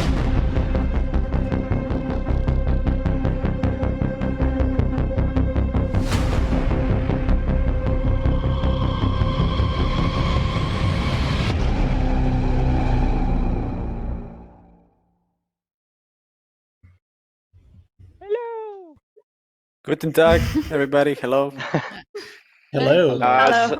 So again, a question from me. there's obviously a ton of top-down shooters of that kind out there. What would you say, very briefly and direct? What's your USP? Where do you say that this is the biggest strength of the game compared to others? Real-time XCOM where squad is your friends. Exactly like that. Okay. On point. Okay, then I'll go ahead and ask a second one. What is the biggest improvement from Red Solstice 1? Oh, basically Red Solstice 1 was one mission, one map, maybe a few maps later when we add it. But the biggest improvement that I can say is basically controls. It's much more intuitive. It will be more intuitive, and a huge strategy layer. That's why I mentioned XCOM. You have this meta, you're fighting and defending entire planet on a procedurally generated missions. Procedurally generated missions, environment, and all the situations. So you have a context. You're not going into the mission and, okay, I've done my tiny little mission and I don't have rewards to get it. Basically, you go into a mission and you're fighting for a long-term cause, a campaign which can be played with friends or alone, and it's a huge planet you have to defend as an important guy who is called Executor. And you have to basically make moral decisions. You have this entire context, basically. So to put it short, it's that strategy layer context when you research and build your base and all other stuff. Thank you. So much for that extended answer. And guys, that was the first game, the Red Solstice 2, and it is time for its, second game, Dawnblade. For its match. Let's see. Hello, how's it going? My name is Zamfir. I'm the founder of Monsterscope Studios, and I am very excited today to present our game Dawnblade. So let's roll the footage and dive right in.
Guten Tag to the German viewers out there. I heard there might be a few of you watching, so welcome. Thank you for joining us here.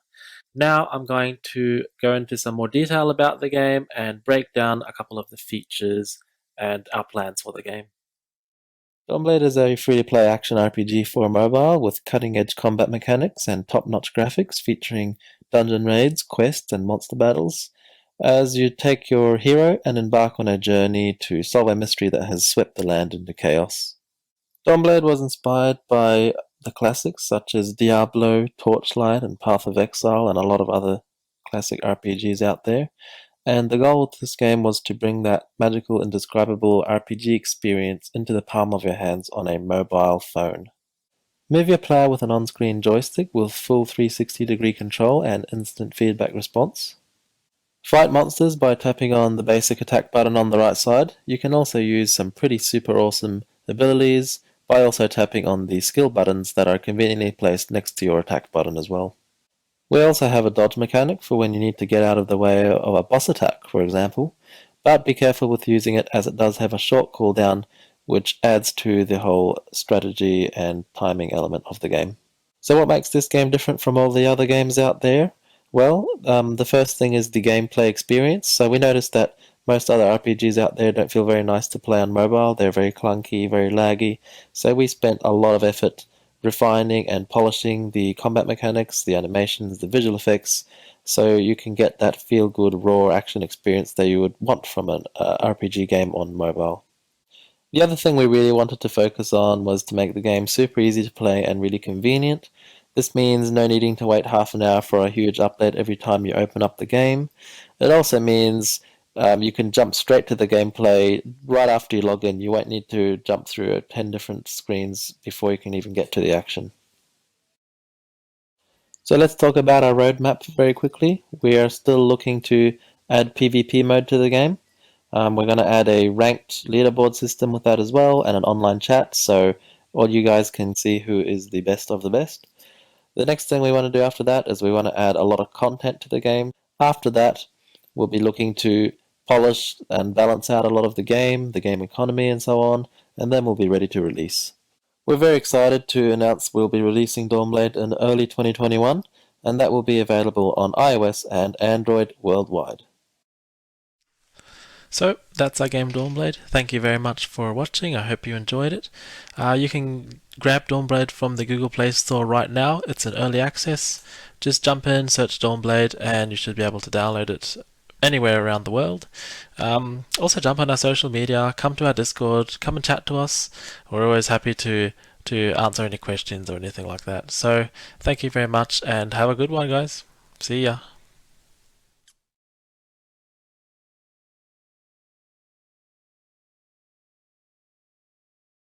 Hey. Hey, hey. Hello. Hey. Hello. So, actually, I've played a lot of those games like Lineage 2 Revolution or Hit, and I have a question, or we have a question about how do you want to prevent pay to win, and what influence does it have on the progression, actually, the monetization model? Well, firstly, we're looking more at the Path of Exile kind of model for the monetization system, taking a lot of inspiration from there. You know, paying to look good rather than paying to win is kind of the approach we're trying to go with. You know, we're quite aware pay to win is not a very liked by a lot of players. So pay to look good, I think. Pay to buy some, awesome wings or some hats or something like that to look cool. That's kind of the approach we're looking to go for. But will it be needed to progress? So actually, you can complete a level with a lot of time. It won't be too tied into the progression system.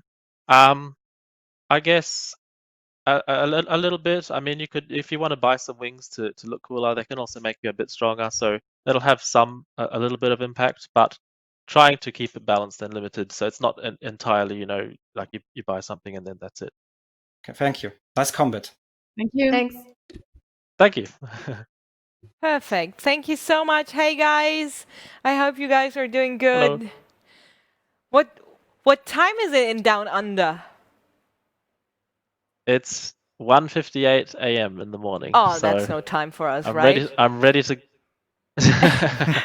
I'm ready to go to bed. Usually that's like 2 hours away from my regular bedtime. Yes. But okay, it's not too bad that you guys are that you have to be on a video call with us. I thought it's much earlier. All right, guys, it is now your time. I usually go to. Sorry, go ahead. I was just gonna say I usually go to bed pretty late, but it's okay. Yeah. I mean, we're used to it, right? You can work much better at night, so that's what I mean. So, guys, get involved and bring your votes in and vote for your game. Put the name of the game in the chat. Well, it's simple as it is. You just have to put the name of the game into the chat so your vote gets counted, and the overall result of this public vote is, well, has an impact on the final verdict of the jury as well. So get involved. 1 of 6 votes at the end. 1 of 6 votes, exactly. Yes. But currently it looks very, very clear. Red Solstice is sitting pretty on 86%, and Dawnblade on 13%, which is a very, very, very clear answer from the audience at least. But our jury is ready to go, so the poll is closed now. Thank you so much for getting involved, and let's hear what our jury has to say. So Jerry, everybody, how's it go? we discussed. Hey, going well. So we discussed the two games, and we think that Dawnblade looks very cool. We really think that it could have some good potential on the Asian market, and we're looking forward on where its journey is going. But we have voted for Red Solstice to advance to the next round, mostly because it is so polished. I mean, it looks already so good.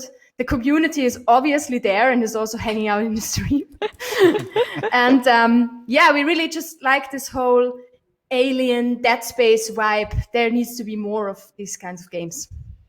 All right, guys, thank you so much for your decision. And this means that the winner of this matchup is... Of course, Red Sources 2 from Iron Ward.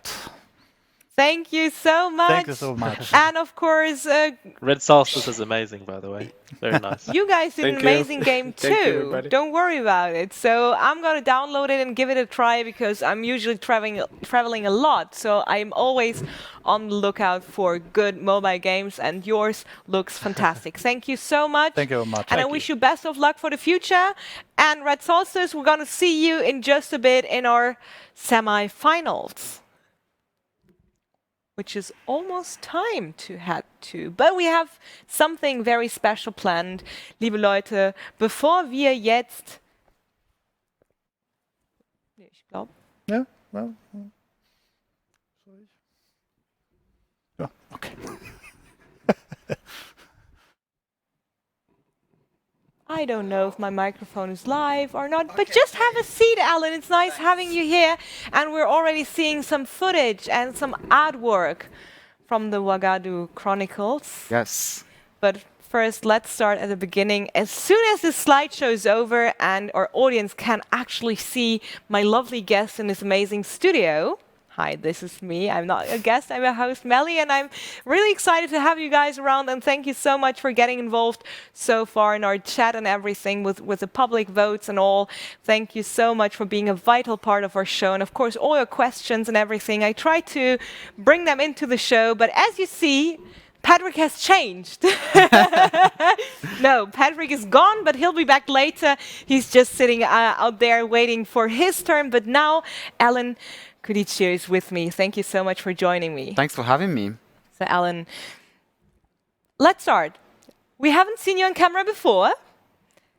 You're here. Exactly. You're a lovely guest of today, and I'm really happy to have like a physical guest in our studio because it is slowly starting. We're trying to, of course, we have to, of course, keep track of the measurements and everything due to the pandemic and the COVID situation, but that's why I'm extra happy to actually have a guest with us in the studio.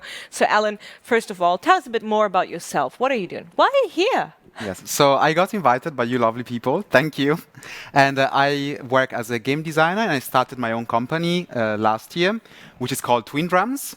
And we're working on a game called the Wagadu Chronicles, as you said, which is an online MMO, an indie game focused on African mythologies. And something peculiar as well of this online game is that we focus on role-playing. So if you know Dungeons and Dragons and kind of the interaction you have around the table, we are recreating this in a virtual world online. So you can log online in this world inspired by African fantasy and then act out your character. What means African fantasy? That's a great question, and we want to answer this and show it to the world because currently fantasy is very focused on the West. Maybe you have a bit of East Asia, but you don't see many other cultures. And especially Africa is such a large continent with so many cultures. It has a lot to offer, mythology-wise. And so, I had this thought a couple of years ago, why not make a game based on this, like really focuses on African mythology. And yeah, that's where the idea came from. Okay, so tell us a bit more about Wagadu Chronicles. So what is going to happen? So when you go into the game, there's other players. So it's a sandbox game. And basically, we're creating a space where you can make things happen with other people. Okay. So there will be things that you can meet spirits and ancestors and go on missions, even create your own village. But we don't kind of force it on you. You create your own experiences with others. That sounds very, very exciting because as you already mentioned, usually the world in gaming revolves around Asian or Nordic or European cultures. So we have relived every historical happening in those cultures pretty much. And we haven't touched a huge treasure. Am I right? Yes, yes, I agree. There's historical reasons why Europe was kind of the focus on the fore, but I think now, especially in these last weeks, which of course was unexpected, but I think we all realize how important it is to celebrate all cultures, and therefore African and Black cultures as well. And we've been working on this for a while, and we're really happy that people are more curious and asking more about this.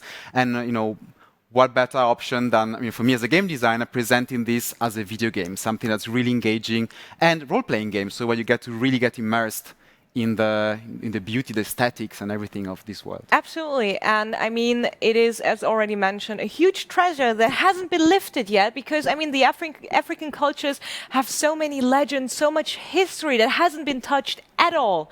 So that's why we asked you to actually bring us your 3 favorite legends. Yes. So I would kindly ask you to start with the first one. Yes, so that was a hard one because there's just so many things, such a big continent, so many cultures. But I picked as the first one the story of Sundiata Keita. He's the first, him. This is a very cool depiction I found on the internet. And he was basically a King Arthur of West Africa in Mali. And, we know very well stories like King Arthur from, Britain, but we don't know Sundiata. And I think what's interesting is that he wasn't just like a king that kind of grew and made an empire, but he started as a crippled, as a disabled person, had issues in the family, had to fight his way, like flee with his mom, fight his way through to success, and then become an emperor. So I think that it's really cool that one of the biggest stories of like a King Arthur, a king is from a disabled person. And at the end, when he started the empire, which by the way is real, like he's a historical, even if mythical image, he made a constitution, and this constitution existed for many centuries. So he wasn't a dictator. He even at the time, 800 years ago, thought like, how can we make this a kinder empire? How can we protect women and people and servants? So it's on the constitution that he created. I think that's a very interesting legend that creates a different perspective on such a story. And it's also very rich, so you could it offers a lot of material to actually create amazing games revolving around that legend. But we're not done just yet. We have a second legend at hand as well. So it is about the Orisha, pantheon of the Yoruba. And tell us more about that, Ellen. Yes, so this is like one of the biggest pantheons in Africa. As you can see from the images, are just some of the gods, it's just few. And I think the reason why I mentioned this is because we always tend to think, when we think about pantheon, ancient Greece or Roman, sometimes maybe Chinese, but we don't really look much further. And this pantheon, it's amazing. It has a ton of gods, so much going on. For instance, the god of thunder is like the Thor of the Orisha, is called Shango. He has an axe. He's of the god of thunder and fire, and he fights battles and conquers. He did so many cool things. So why just get stuck at Thor, and why don't we use Shango or other gods from this pantheon, for instance? And I mean, if there are already so many gods, the base for a MOBA is already laid. Yes, exactly. This is perfect MOBA. Good. Yeah. See. So people listen, look, this is coming.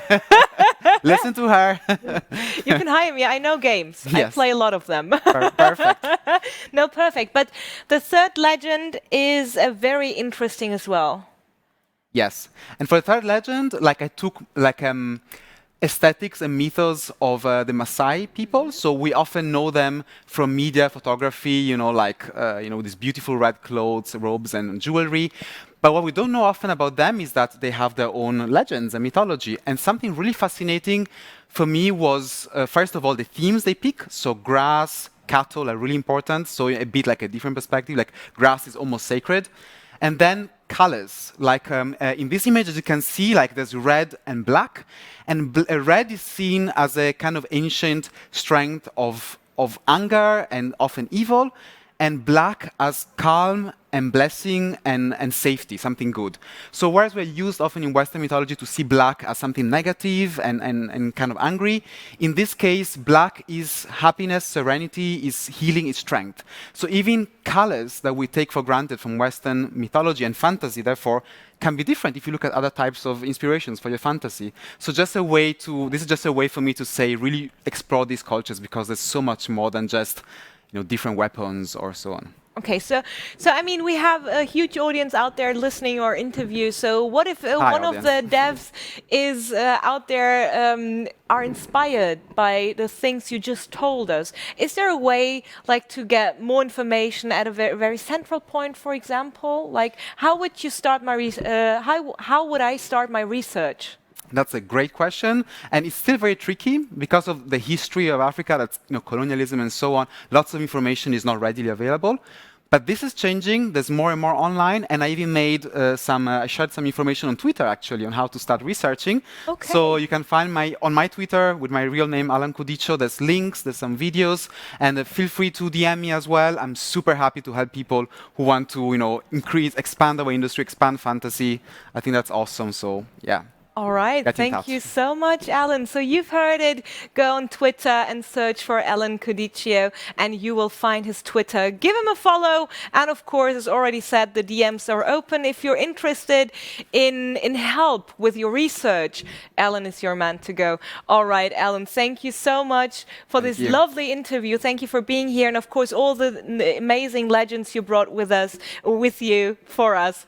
I enjoyed it a lot. Thank you so much. Thank you for having me. All right, then I kind of kick you out of the picture because we're live and that's how it goes here. And Patrick comes back und da ist er wieder, der Patrick, und setzt sich zu mich. Das war Alan Kudicio. Wir haben über die Vagado Chronicles gesprochen. Schaut doch mal rein. Eine tolle Spielidee mit wirklich wertvollem Inhalt und natürlich auch an unsere Devs und Entwickler und Entwicklerinnen natürlich da draußen. Das ist ein ungehobener Schatz, Patrick. Da sind so viele Geschichten, die darauf warten, erzählt zu werden in coolen Spielen. Und also ich finde ja, so ein Spiel ist ja sowieso sehr, sehr wichtig in Zeiten wie diesen. Und ich bin erstaunt, wie viel wir eigentlich überhaupt gar nicht wissen. Und das spielerisch beigebracht zu bekommen, ist, glaube ich, ganz spannend, wenn man das mal so von anderen Warte sieht. Wie lernt man Geschichte denn am besten? Spielerisch. Und wenn es dann auch noch Spaß macht und man noch was lernen kann, dann ist es ja umso besser. Ne? Und The Vagado Chronicles sind noch nicht raus, das Spiel ist noch in Entwicklung, also haltet da auf jeden Fall ein Auge auf Alans Twitter-Account und natürlich Twin Drums, das Studio, zu dem Alan gehört, beziehungsweise mitgegründet hat. Und ihr Lieben, also ich bin auf jeden Fall gespannt, was da noch kommt und wir sind schon fast bereit, Patrick, in unser Halbfinale zu springen. Ja. Fällt mir gerade so auf. Wir haben ja hier noch was anderes zu tun. Geht hier Schlag auf Schlag im Grunde genommen, weil jetzt sind ja nur noch 4 Teams übrig und das sind Playtrial Games mit Grid Fight, dann A2 Softworks mit Gatewalkers, dann The Red Solstice mit Survivors und natürlich zu guter Letzt noch Unbound Worlds Apart. Und die treten jetzt in einem gänzlich neuen Wettbewerb an, denn die bekommen gleich von einem Jurymitglied Fragen gestellt und wer am Ende die meisten Punkte hat, der hat diese Runde gewonnen.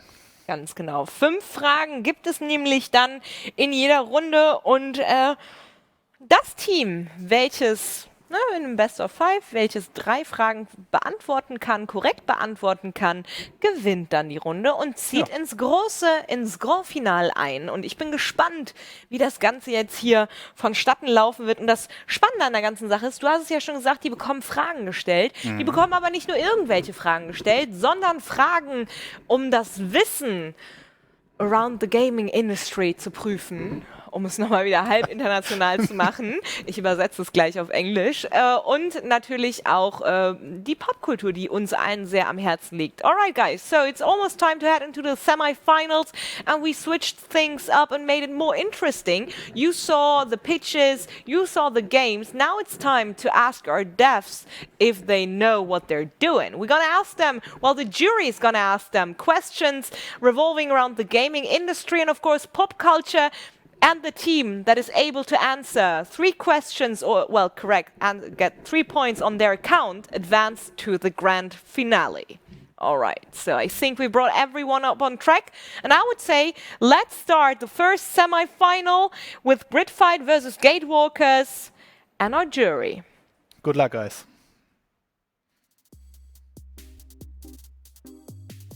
Yay, I'm back. Woohoo! So I got the honors of asking the first question, so saddle up. And maybe that is important to mention, you know, those I don't expect any one of you to answer this question, you know, on point. So whoever is closest to the correct answer will take the point home. So saddle up. Here comes the question. The MENA region, that means the Middle East and North Africa, is an emerging market for video games. Not surprisingly, Turkey is the country with the highest sales in this region. What percentage of total gaming revenue in this region is accounted for by gamers in Turkey?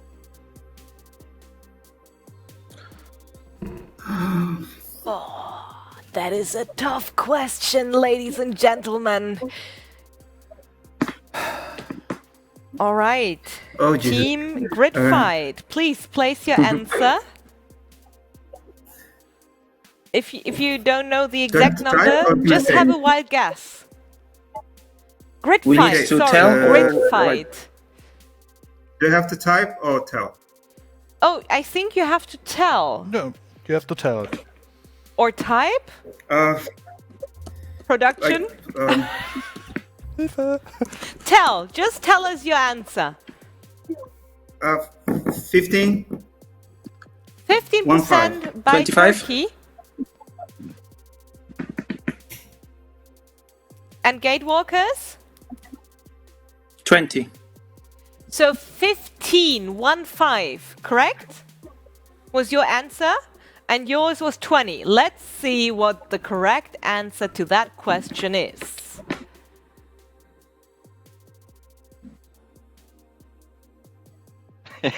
Yeah, there I am. Actually, you were both pretty far away from the correct answer. The correct answer is 60%, 60, which means that Gatewalkers is closer to the correct answer, and I think the point goes to the team behind Gatewalkers.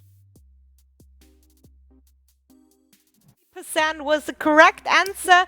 The last time I looked up how many active gamers there are in Turkey. I think the answer was 22 million. Whoa, Yeah. I don't know it, but it's a I lot think of. so, yeah. But it's a huge market, and the first point goes to Gatewalkers. Congratulations, but the ride isn't over just yet. So the next question will be asked by Valentina Birke. Hi there. So, my question is, neither the PlayStation nor the Dreamcast were the first consoles with an embedded CD-ROM, but the 3DO.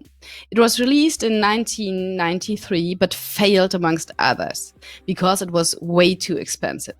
So, how much was the initial retail price of a 3DO console in US dollars?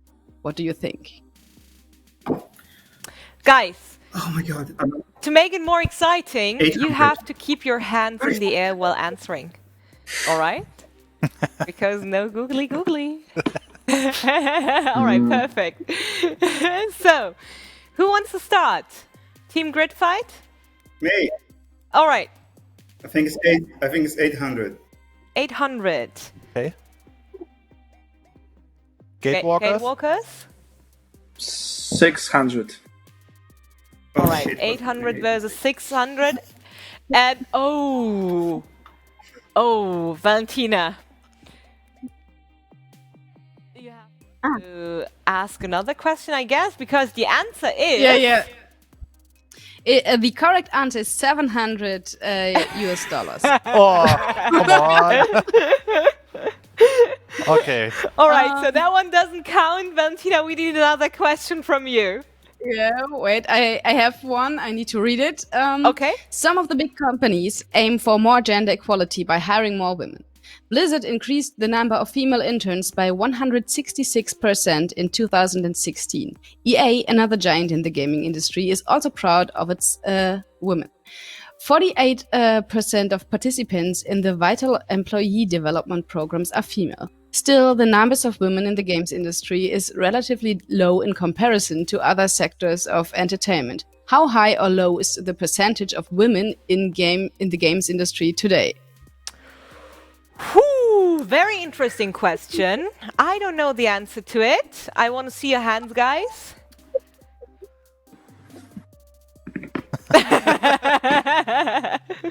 Perfect.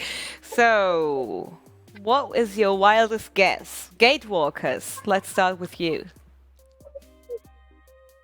15%. 15%.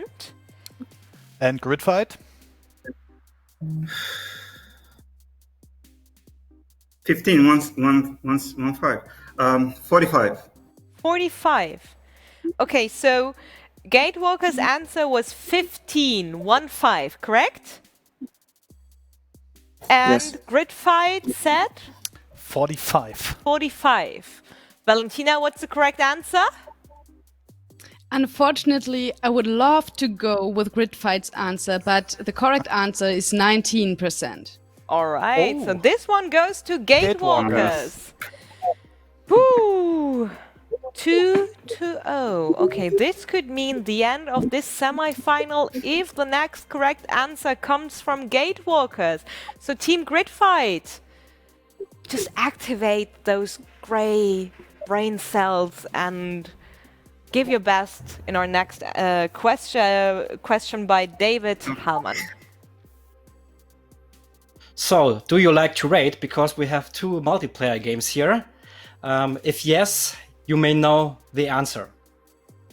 Pandemics are not only haunting our real life, but also video games. World of Warcraft was struck by a pandemic called Corrupted Blood. It was intentionally introduced to the MMO by its programmers via a supervillain, a raid boss. But it soon spread out of control and could only be eradicated by game patches and resets. In what year did Corrupted Blood infect avatars of World of Warcraft? Ooh, that's a tough one. I wouldn't know the answer. I know it. In what year did the Corrupted Blood infect the WoW universe? I think I know it. You think you know it? Yes. But no one is asking you. So we're asking our teams. So, do you guys need a little more time to think about, or are you ready to place your answers? I was trying to work through all the happenings in WoW as well, but I could. 2005? 2012. Okay, so Grid Fight says 2005, and Gatewalker says 2008. Wait, 2012 or 2008? Which one? To be honest, I don't know. 2008.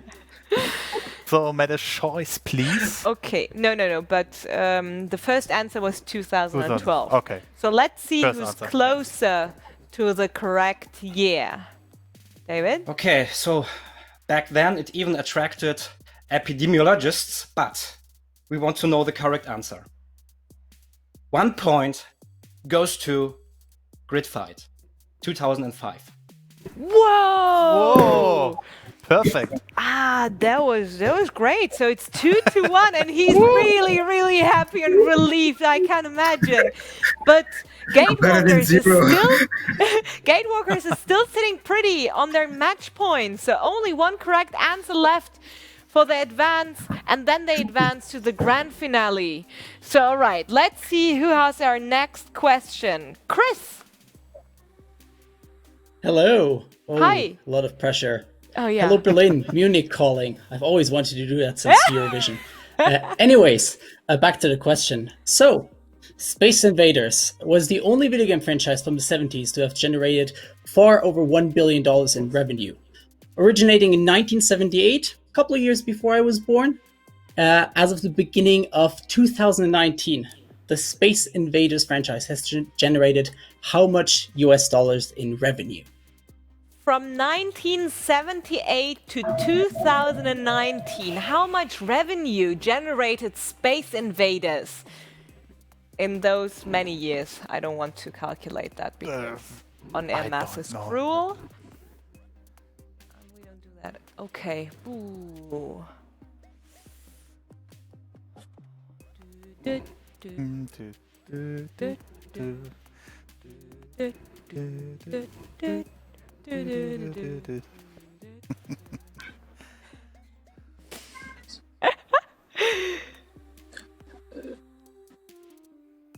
Just in video games or everything, because there's a lot of. Wait. My question is just in video game. Oh, okay. Your question is just in video games, or? Or because there's a lot of merchandise. Yeah, so I think it was said that the Space Invaders universe, right? Yes. So I think everything that revolves around Space Invaders, maybe production can help me out on that. So the whole franchise, so everything.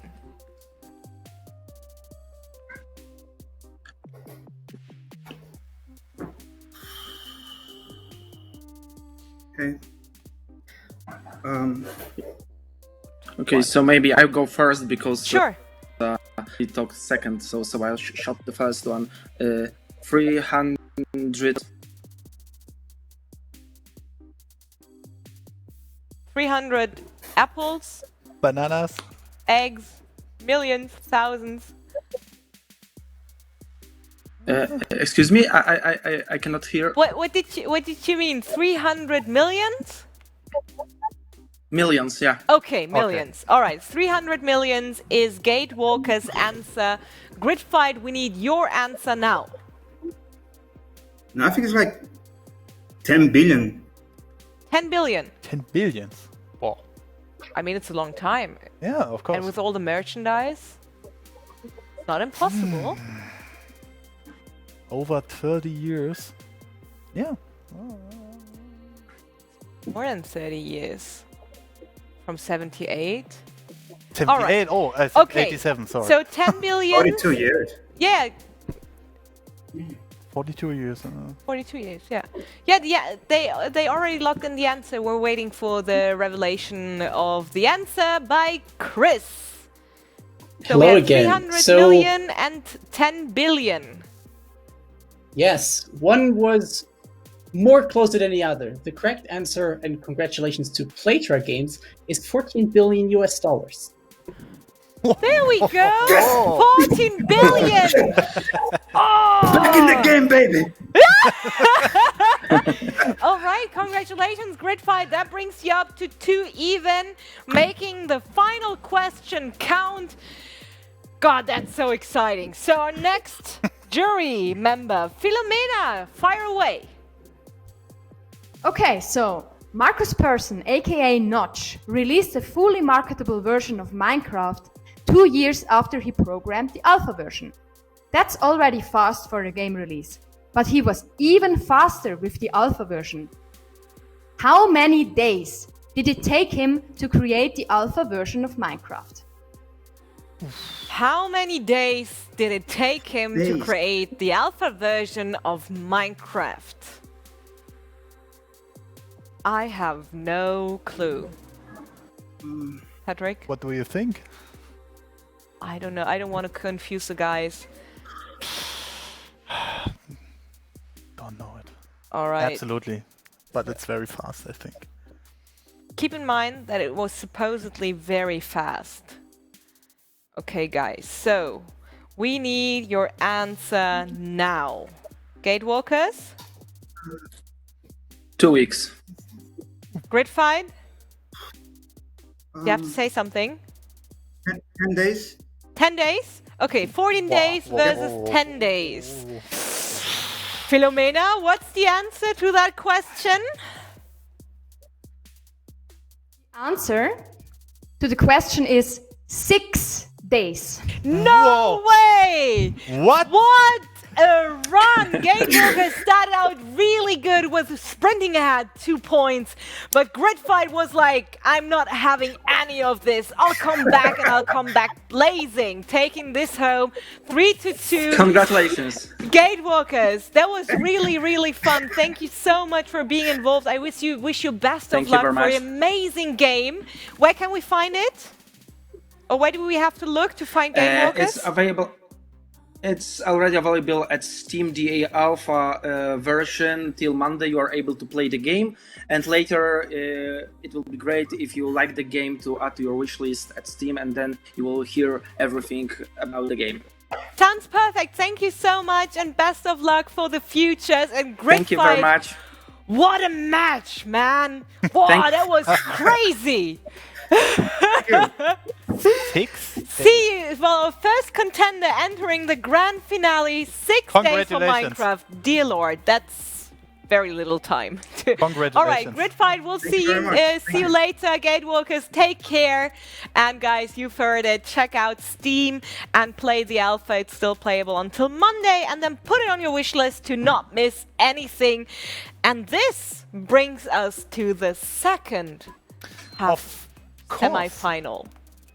The second final is between... Semi-final? Semi-final. No, second, yeah, okay. Second semi-final is between the Red Sources Survivors and Unbound Worlds Apart. 6 Tage? Wirklich? Verrückt, ne? Das ist ja krass. Also, ich hätte jetzt wirklich gedacht, so 3 Wochen, 4 Wochen. Aber 6 Tage. Und wo er denn noch gesagt hat, 10 Tage... Ach ja, niemals. Ja, come on, ey. Ja, richtig. Untertreib's nicht, ne? Aber 6 Tage ist ja der Wahnsinn. War ja zeiteffizient, ne? Würde Ja. ich sagen. 6 Tage Arbeit, so einen Erfolg rausgeholt. Chapeau, kann man da nur sagen. Hätte ich auch gern. Ja, wir finden schon noch unser Spiel, was wir in 6 Tagen programmieren Definitiv. und Definitiv. weltweit berühmt werden. Natürlich. Dann kennen uns alle. Ich setze mich morgen ran. Okay, so, ich würde sagen, wir springen direkt weiter, wie gesagt, ins zweite Halbfinale zwischen Unbound und The Red Solstice. Mhm. Und ich bin gespannt, was unsere Jury jetzt an Fragen bereithält. It is almost time to head into our second semi-final between Unbound and the Red Solstice. And I mean, the questions in our first semi-final were already really spicy. I can't wait to see what our jury has in check for our next semi-finalists. All right, so I would say the first question will be asked by... Nico! That took quite a while. But there's a cat! Who's that guy? Who do I pronounce his name? Okay. Next time we'll Can you hear switch me? jobs, Nico, don't worry. Can you hear me? Yes, I can hear you. Okay. It's just my team in the background. All right. Okay. Cool. Teams, listen up. Teams, listen. This is like super confusing because I hear my people in the back, but you know. So I okay, know. here it comes. I know how Get you ready. feel. Settle I've up. been doing that since 2 hours. You can pull through that. Here comes the question. Red Dead Redemption 2 is a masterpiece, not only because it looks stunning, it's super complex, but it also has a lot of sympathetic protagonists and antagonists that never seem to stop talking. I mean, yeah, over hours and hours and hours.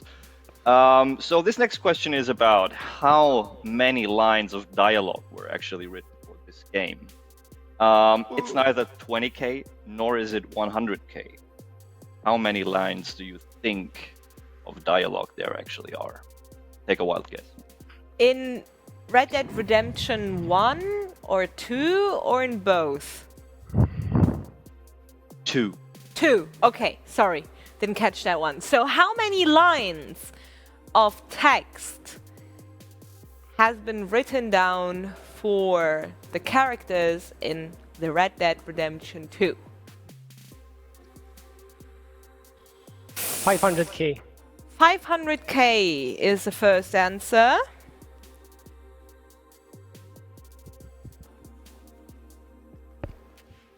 I would say around also. Can I say the same answer? No.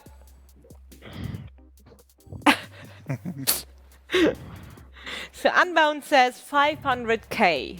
If you're not sure, or if you think that it's revolving around the same number, just pick a lower one or a slightly higher one. To be closer. 510. Say again? 510? 510. 1,000 lines. Okay, so we have 500 lines, 500,000 lines from Unbound, and 510,000 lines by the Red Solstice. Oh, I'm back. So, let's make this quick and painless. The correct answer is 500k lines of dialogue. Wow. Oh no, that's unfair, because I forced him to pick another number. We can't make that count. We need a second question, Nico. I wanted to take the same number, and we can just look for another question, which Okay. I'm totally not prepared for. Cool. Just So, Google something. wait a second. Don't worry, we'll give you time. Yeah, You yeah, can- You already have something? yeah. I just needed to find them. Okay, and I want to I got see one, the I got- hands of our team members. May I talk now? May I? No, found it. because it is really important, because What? we need to see the hands of our team members during the question as well, because the production can see the guys. Okay, Nico, now it's your time. Okay. All right, here It's live, here it's comes okay. here comes the bonus question. The size of a game map doesn't make a game better than others, but it can still be quite impressive. Let's take examples like The Legend of Zelda: Breath of the Wild, or with its roughly 750 square kilometers, or Assassin's Creed Odyssey, which is even bigger with, it's almost 2,349 square kilometers. That is a lot. Wow. But there's a racing game that tops them all. Yule is the name. It's gigantic. But how gigantic specifically? What All do right. you think? How many? So how many square kilometers does the map or the in-game world of Fuel has? 14,500 kilometers. 14,500 square kilometers by 14,000 what? 14,500 square kilometers. square kilometers. Okay, and Unbound, the Red Solstice, sorry. No, it's Unbound.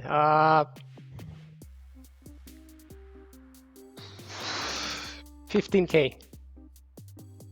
50,000 square kilometers? 15,000.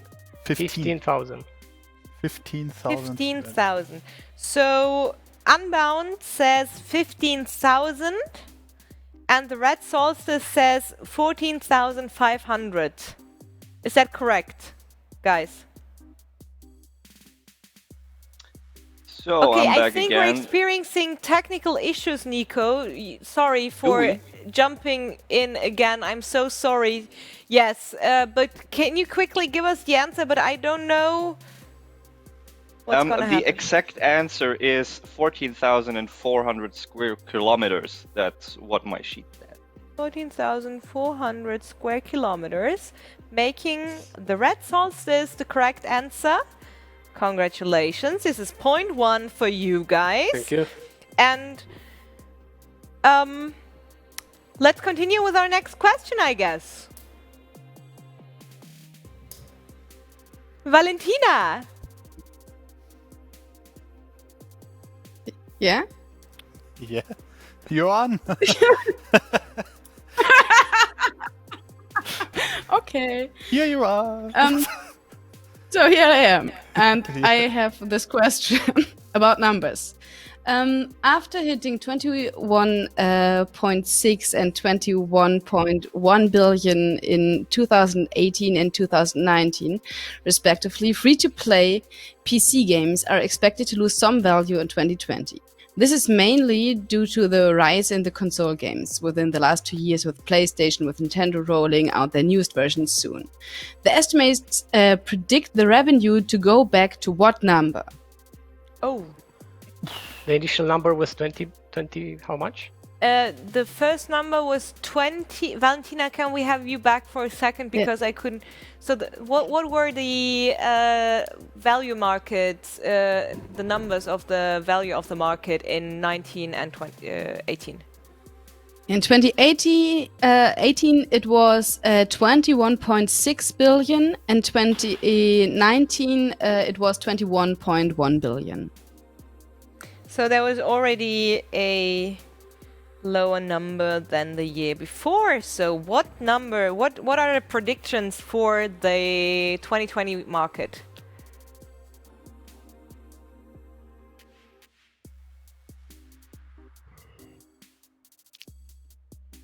So it already dropped $0.5 billion from 18 to 19. Okay, I would thought it raised every year. Yeah. That's a surprise for me. So, is it? yeah. For me, it isn't because of the consoles and everything getting stronger, and also the handheld versions. People are traveling more, buying Switches and everything. Yeah, but before there was the Nintendo 3DS, so yeah, it's complicated.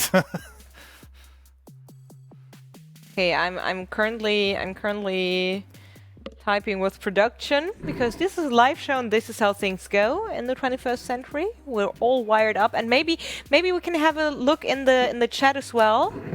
19 billion. Let's say 19 billion. I don't know. Okay, 19 billion. I'd say 20.5. Okay, say again. 20. 20.5. 20. I'll go with 20. Oh, so Red Solstice goes with 20. 20. Okay. And Unbound goes with 21. 19 millions and 20.5. Billions, where does the 19 million come from? From the left one. Unbound, could you please repeat the number you just said? It wasn't 19 billion. Yeah, 19 billion and 20.5. 19 and he just said 20. So 20.5. Yes. Okay, we got it. Valentina? What's the answer? Yeah, so it's 20.6 billion. Wow. Estimated. 20.6 billion. That was really, really close. But congratulations. The second point goes to the Red Solstice. Where did I keep my... There it is. Okay, making it a 2-0 versus Unbound. Making it potentially the last question to be asked right now. So let's see what the next question has in store for us. David, shoot away. Hello. Hello. Okay. Hello. The competition on the gaming market is tough, especially on Steam, with thousands and thousands of games fighting for a place in the sun. And it's gonna be more and more every day. How many games are on average released on Steam per day?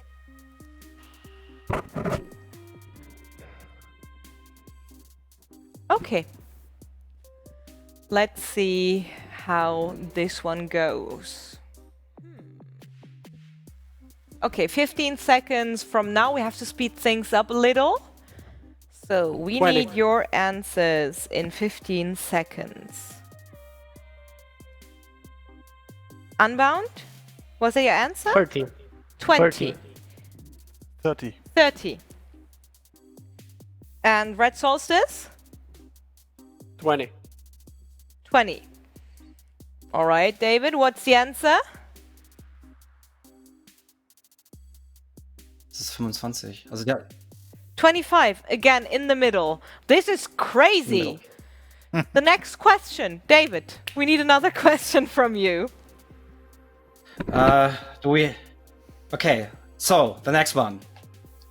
This is all about numbers. And the numbers say that there are estimatedly 2.7 billion gamers in the world, give or take. And even if a gamer can hear, might also be your grandfather who played Minesweeper a few years ago and forgot to close the window on his computer. Speaking of so-called silver gamers, how many percent of the 2.7 billion are 50 years and above? All right, so we have 2.7 billion gamers. And how many of them are over the age of 50? 15 seconds from now.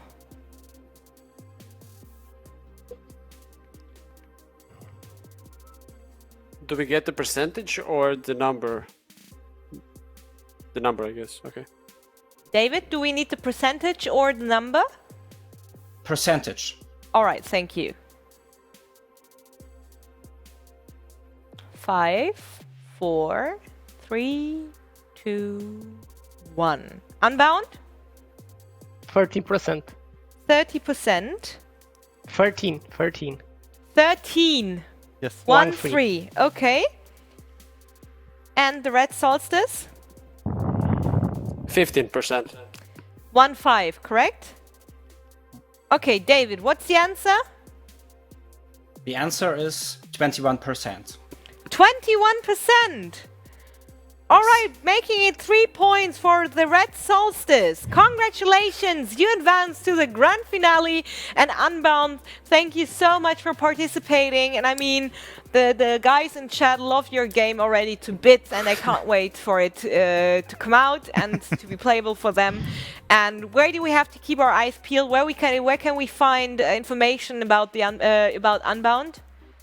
On Steam. You can find the game on Steam and on discord.gg/unbound. It's our Discord channel. You can join there. Perfect. Then if you want to talk with us. Perfect. Thank you so much. So guys, you've heard it. Get in touch and keep stay tuned for the release of Unbound. Thank you so much, guys. Those were the semi-finals, and we're almost ready to head into the grand finale. But before we do so, we thought you guys, you'd like to see all the games that we talked about today, and therefore we're going to show you the trailers. Enjoy the video.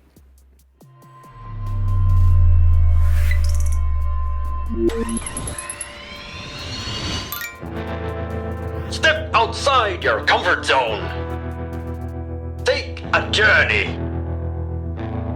Visit the frontier.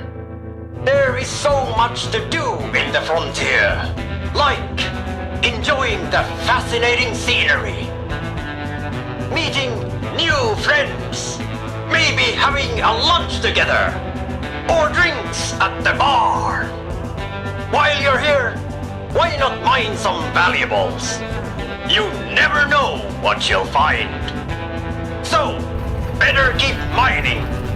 After all, it's what the legends foretold. And we won't want to upset the legends now, would we?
I don't trust this one. May I have your reservation, please? Oh yeah, I'm in room 311. Actually, I just wanted to get away from the others. I think Nautilus is one of the personoids. He's running. He knows. Look at him. Honest man! Grab and kill honest man!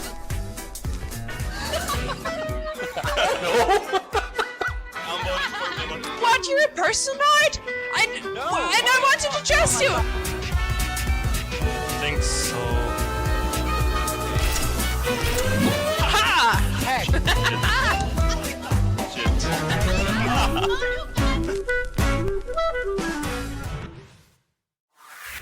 In penetrating cold and terrifying darkness. You won't make it alone, believe me. Unless with a little bit of help from other gatewalkers.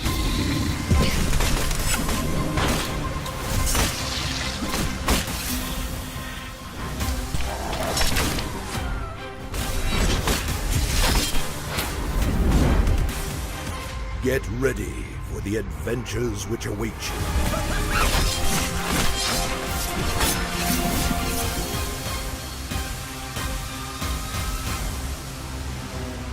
Don't be afraid of the portals. Become the Gatewalker.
Squad, remember, we get the package and we get out. Breaking the doors. This is a mess. Hold your position. Scan for the package. Biomass contact. Looks mature. Hurry up. Contact! Open fire! Take them down! HQ, there's something big out here. It's killing us.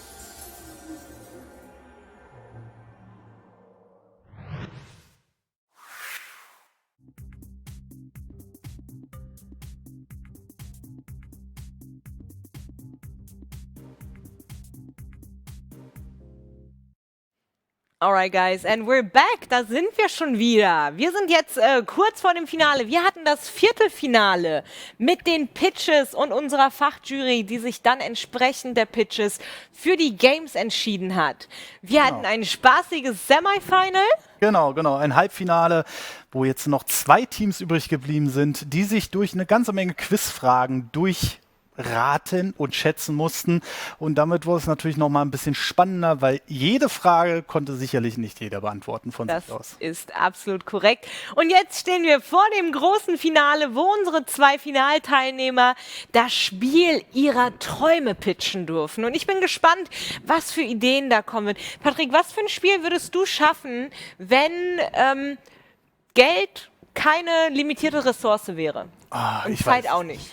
Ich glaube, ich würde die Spiele, vor allem, wir haben ja die Vorgabe, dass wir eine Engine haben, die es noch nicht gibt, also die absolute Next-Gen-Engine. Und ich würde einfach was schaffen wollen, was mich durch fremde, echte Städte bringt, mit VR-Brille zum Beispiel.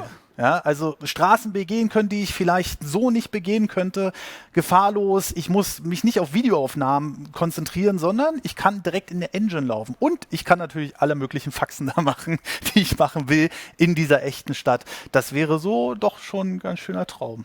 Ja, das klingt auf jeden Fall nach einer ziemlich coolen Pitch-Idee und wäre auf jeden Fall ein Prospekt, der auf jeden Fall durchaus das Zeug zum Gewinner hätte. Weil Was ganz würdest ehrlich, du machen? Da überlege ich jetzt die ganze Zeit. Deswegen habe ich diese Überleitung sehr gestreckt. Ich habe tatsächlich keine Idee.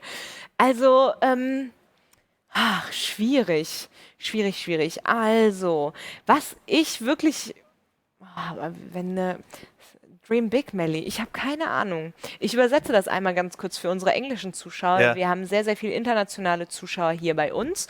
Und zwar, welcome guys, we're almost ready to jump into the grand finale. We saw the quarterfinals with our pitches. Our devs have prepared pitches about their games and to show you their games and the project they put their hard work in.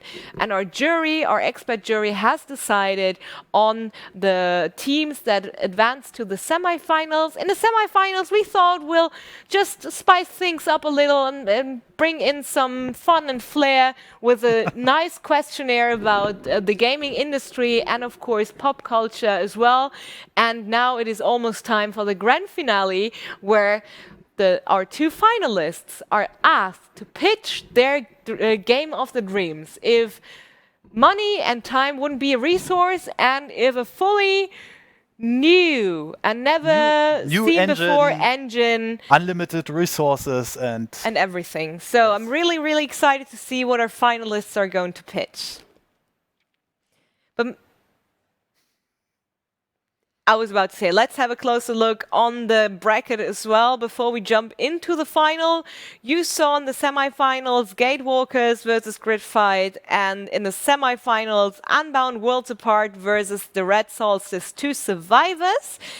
And in the first semi, the Gridfight was victorious, and in the second semi, the Red Solstice 2 Survivors took the cake and their ticket into the overall final. And now it's Gridfight versus the Red Solstice 2 Survivors. And I would say, let's start with Gridfight and let's see how the game of your dreams would look like.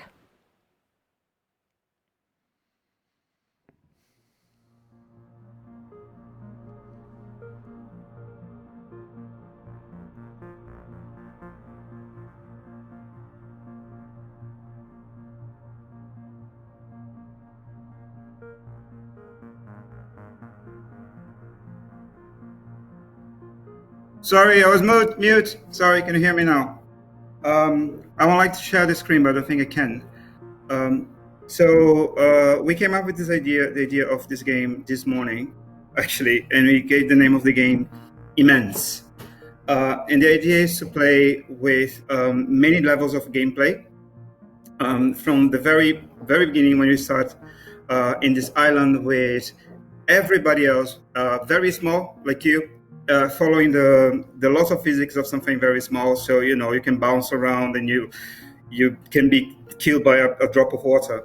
But every time you kill somebody, you get the pieces of the body, and you can get bigger and bigger and bigger. And as you get bigger, you can start fighting against the other players that are still small.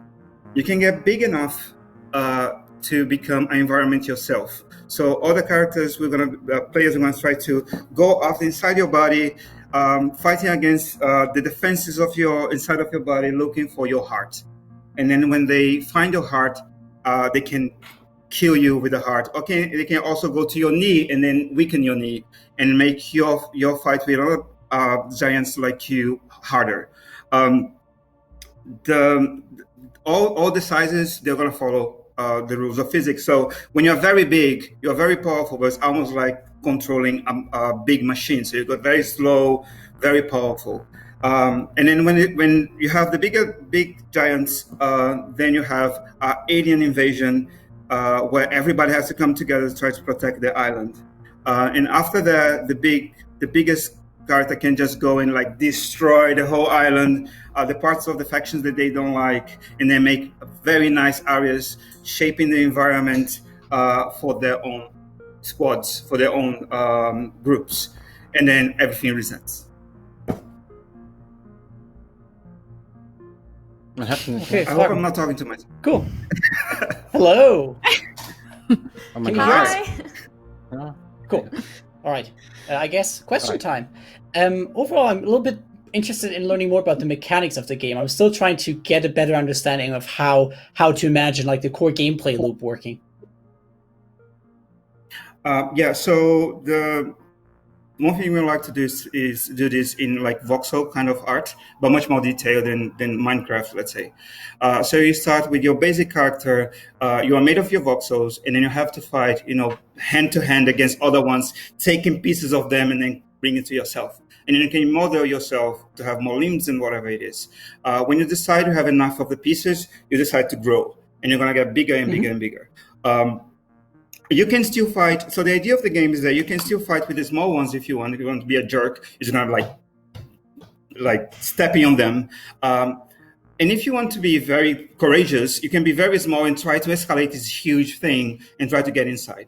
The more voxels I get, I can also create defenses for myself inside of my own body, or I can also get my giant there, stop steal, and then take control of one of these defenses and try to protect my heart against others. But it's about, you can just keep growing and fighting other people the same size to continue growing. You can very big, just be the jerk, killing everybody. Or you can very small, say, you know what, I'm go all Shadow of the Colossus in this guy.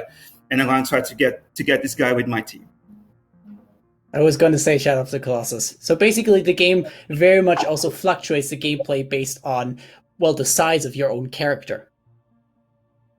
Exactly. And I would like to, because we are reading this article this morning about how, different things behave differently in physics depending on their size. I like to play with that. Kind of reminds me of Is there Katamari, some kind too. of sorry? Sorry.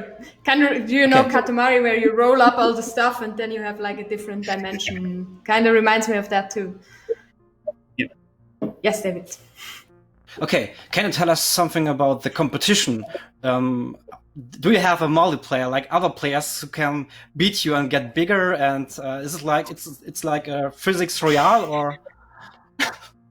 Yeah. So the idea for us is not to have structured groups, but you can melt with other people and say, we are part of this group now, and then you create the factions yourself. So you can actually say, I'm going to get my big giant one because we are getting all pieces of voxel for this guy, and this guy has a big one, open the space while the other ones are going to, squeeze in and try to do their own thing.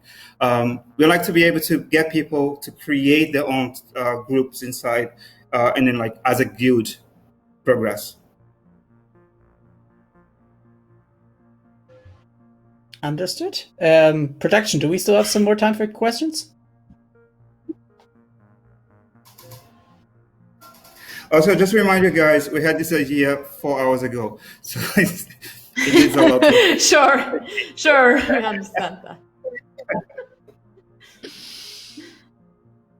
It's also kind of like the .io games where you have like these snakes and everybody is a snake and then they eat each other and grow bigger, but on steroids.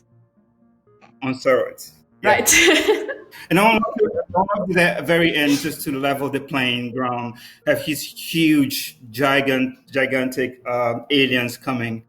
And then now it's like, what am I going to do? Am I going to join with all other humans and try to survive? Or I'm going to just take this as an opportunity to get as many voxels as I can and get out of it. So it also doesn't necessarily... Oh, sorry. All right, that's a cutoff. Okay, Thank you. we're done. Thanks. Thank you so much, team. Great fight. And now it is time to hear the next finalist, our second finalist, about their greatest gaming idea. Hello.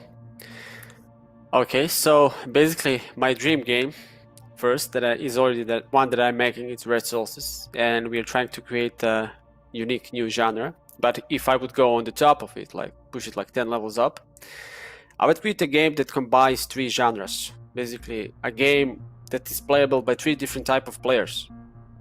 What would be that kind of game? One layer would be Red Solstice. Those are Marines battling on the ground. Another layer would be 4X civilization type game, where players are basically building colonies and defending and doing everything that you do in a 4X game. And the last game would be in space, basically where you're fighting battles as an everspace. How would those 3 games connect? Basically, each of the players in each of the layers, it would be an MMO, just to mention. Each of the games in each of the layers would interact with each other, and each of the decisions would influence what's happening in the next layer. So, for example, if a Marines, a civilization game where players play and they send, the colonies under attack, they build walls, they're called for reinforcements, Marines come on the ground, like in a real-time tactical gameplay, they fight, they defend that colony. And if they ask for a support from orbit, our guys that are up in the space start shooting down the ground and looking all that from space and doing space battles.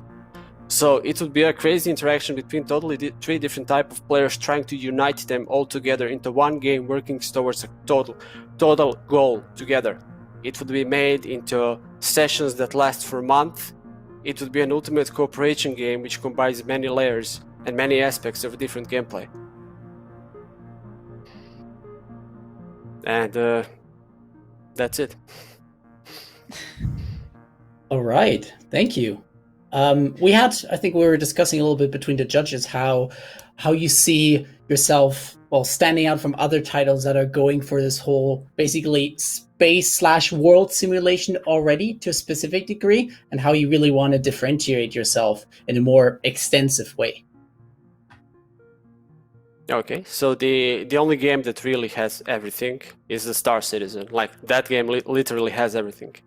But everything, like it is combined. It would be a main competitor, of course. But I'm trying to direct, like if you're playing, if you're playing, like it would be top-down, 4X or Everspace type of game. So it's it's not the same. If you're playing 4X game, you're focusing on building. You're like type of the builder player. You're not like engaging themselves with the battles. Battle appears as an event on the screen, and then hey, okay, I do something. But then another layer of players takes in, and once another layer of players takes in, when there was a backup or they need something else, they contact the third layer up in the orbit where they battle or do some help. So it's the basic differentiation would be that the players cannot easily go from one type of genre, from 4X to the like top-down or to the space battles. It's basically like they dedicate to their own world and influence the world beyond them. And that world beyond them would be like streamable or somewhere online when everybody can participate and see what's happening. So let's say if you watch the game on Twitch, if you watch the game on any other streamable device, you would have access to see all the layers.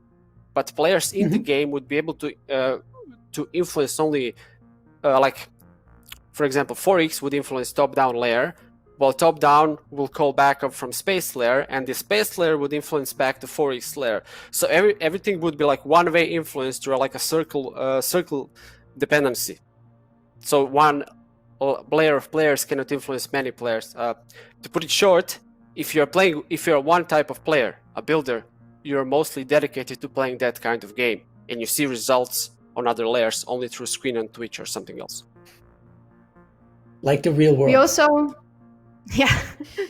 We also really like that your pitch, like your dream game, includes the game you are already making, right? So it's like, it feels like you're taking one step after another to finally get this grand vision together. So maybe that's Red Solstice 6, or I don't know. Who knows? How do you want to finance your game when Star Citizen comes out in 2030 or so? But because you know how much it costs to create a game like Star Citizen, and yours is like really ambitious. Well, I have 2 questions. One, do we really believe Star Citizen will ever get out? And second is basically, you mentioned unlimited amount of money, so financial would not be a problem, unless we are talking about realistic situation now. No. Will it be VR compatible? I'm talking here with some guys, actually. It's a good idea. I love them. Maybe your grandchildren can finish the game once you started it. Who knows? So you have to bring up the next generation of game developers. True. I can always do a Kickstarter, just like Star Citizen, and then everything ramps up, you know? Will it be VR compatible? I Sure. don't believe too much in VR. If I say sure, I wouldn't believe in that. So my honest answer would be I wouldn't go that far. I think that VR is still in a very shaky mode. I mean, there are good games in VR, but I'm maybe not that guy. All right. Thank you so much. Great, thanks. Well, that's a fair answer, isn't it? Of course. Unlimited money, unlimited game. So. Patrick, wenn du auf die Spiele guckst, ja. welches davon würdest du präferieren? Ich glaube das erste. Also diese Vorstellung, wirklich eine realistische Physiksimulation zu haben und wirklich auf alles achten zu müssen, wenn man ein kleines Wesen ist und wenn man ein großes Wesen ist und auf was man da alles achten muss, das fand ich mega interessant. Also deshalb konnte ich mir so richtig im Kopf vorstellen, dass ich da wirklich auf Sachen achten muss, die auch in der Realität vorkommen würden. Wenn man zum Beispiel zu groß ist, dass man auf einmal Gebäude einreißt, vielleicht will man das ja gar nicht. Ja? Oder wenn man zu klein ist, dass man eventuell auch vom Regentropfen erschlagen werden könnte, dafür aber wieder andere Vorteile hat. Also das erste war schon für mich wesentlich. Ja, ich fand es auf jeden Fall beides sehr spannend. Schön fand ich auch, dass in der zweiten Idee die Initialidee von The Red Solstice noch mit eingebaut wurde. Genau. Und ich bin echt gespannt, wie unsere Jury entscheiden wird, unsere Expertenjury, die jetzt gerade wahrscheinlich berät, welchen Gewinner sie denn ausrufen darf. Patrick, wir könnten ja eigentlich jetzt nochmal durch die Preise gehen, die es heute schon gibt. Ja. Zum Teil für alle unsere Teilnehmer des heutigen Tages. Wir hatten ja 8 Teams, die sich für das nationale Finale qualifiziert haben. So, nicht das nationale, das Overall-Finale. Am heutigen Tag, wo die Projekte den Fans vorgestellt werden. Am Anfang der Woche wurden sie den Business-Teilnehmern vorgestellt, die unter anderem vielleicht sogar die Investoren dieser Spiele werden können. Aber wie gesagt, wir gehen noch einmal durch den Prize Pool, weil den haben wir gar nicht so genau auseinandergenommen. Patrick, es gibt für den Gewinner eine Xbox One. Ja, warum nicht? Ne? Stärkste Konsole derzeit auf dem Markt. Also kann man ja nichts falsch machen in dem Geht Fall. noch weiter. 2000 Tencent Cloud Dollars. Dann einen Voucher für einen kostenlosen Ausstellungsplatz auf einem der in Zukunft stattfindenden Booster Space Events, gültig bis Ende 2022, für die Top 3 der Finalisten. Also die Top 3 bekommen diese Exhibition Space. Dann natürlich der Prize Pool, der zwischen den 8 Teilnehmern aufgeteilt wird. Dann Global Top Round hat ein richtig schönes Offer, und zwar einen Marketing Insight Test, und das ist total wichtig, weil ich meine, die Daten, die der Markt gibt, Zielgruppenanalyse, Genau. wie zu platzieren, wie zu bewerben, wie effektiv und effizient zu bewerben, ist natürlich eine wahnsinnig wichtige Komponente in der heutigen Zeit. Und deswegen gibt es das auch noch dazu. Dann alle 8 Finalisten bekommen von Eurogamer.de Banner-Placements für ihre Spiele. Und für den ersten Platz gibt es von Game Fairy 2 Collectors Boxen, und der zweite Platz bekommt eine Collectors Box. Also immerhin etwas. Und Skillplay schenkt dem Erstplatzierten die Integration seines Spiels auf ihrer neuen Plattform. Skillplay. Okay, also das ist ein großer Preispool, ne? Muss man erstmal sagen. Erstmal ist es ein großer Preispool, und vor allem unterschätzt man ja auch gerne mal diese Voucher, die wir jetzt gerade genannt haben. Ne? Das sind massive Geldsummen, die man normalerweise dafür nehmen muss. Und so eine Chance zu bekommen, um das Spiel weiter zu verbreiten, ist wirklich schon ein richtig guter Preis. Also genauso wie die Placements auf Eurogamer und so. Wer in diese Auswahl kommt, hat auf jeden Fall schon mal wesentlich bessere Chancen, auch auf dem Markt sich zu positionieren und in Zukunft auch weiter bestehen zu können. Denn es ist immer noch ein sehr harter Markt, und jeder der 8 Teilnehmer hier hat auf jeden Fall schon mal einen schönen Vorteil bekommen. Auf jeden Fall. Und ich glaube, die Jury ist soweit bereit, um den Gewinner des heutigen Tages verkünden zu dürfen. Wie gesagt, unsere Top 8, das sind alles Gewinner. Es gibt für jedes Team, was heute hier teilgenommen hat, schon einen großartigen Preis. Aber jetzt wollen wir wissen, wer unser Gewinner ist. Liebe Jury, das war ein anstrengender Tag heute, oder? In euren Schuhen hätte ich heute nicht stecken wollen, muss ich ganz ehrlich sagen. Wir haben in der ersten Runde unseren Viertelfinals, haben wir die Pitches der Teilnehmenden der Top 8 gehört und dann haben wir uns einen kleinen Spaß erlaubt und den Teams noch ein bisschen im Semifinal auf den Zahn gefühlt, wie ihr Wissen so um die Gaming-Industrie und Popculture so besteht und natürlich jetzt mit der absoluten Utopie, wenn Ressourcen keine Rolle spielen. Was für ein Spiel würdet ihr machen und für welches habt ihr euch entschieden? Ja, sauschwer. Klar, wenn wir hier mit unendlichen Ressourcen und so weiter argumentieren, klar, dann kann man natürlich so komplett crazy drehen. Wir haben uns trotzdem entschieden für das Team hinter The Red Solstice. Ich höre gerade, ich soll das Ganze lieber auf Englisch machen. Okay, alles klar. So, okay, switching. Yeah, as I said, considering unlimited resources and all that stuff, I think there's still a couple of things that you also cannot buy how many resources you have. Doesn't really matter then. And that, for example, is players. But besides that, both concepts, both ideas are super interesting, but we decided to give the vote to the team behind the Red Solstice. I do think, as I said, we all agree that the concept behind Playtra Games concept, it's super creative, but we do think that the ideas of the Red Solstice guys have a bit more foundation. They might be a bit more realistic to realize.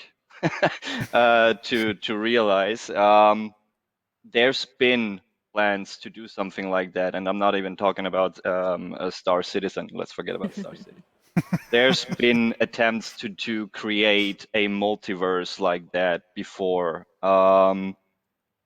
which didn't really work out that well, but I do think if there is something you can learn from, and especially if you already have part of such a universe, it is way easier, especially with unlimited resources, to actually build upon this basis.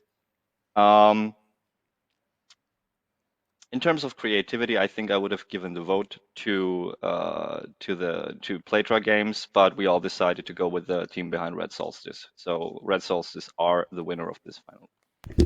This is a hard decision. This every decision this evening was a pain in the ass. Sorry.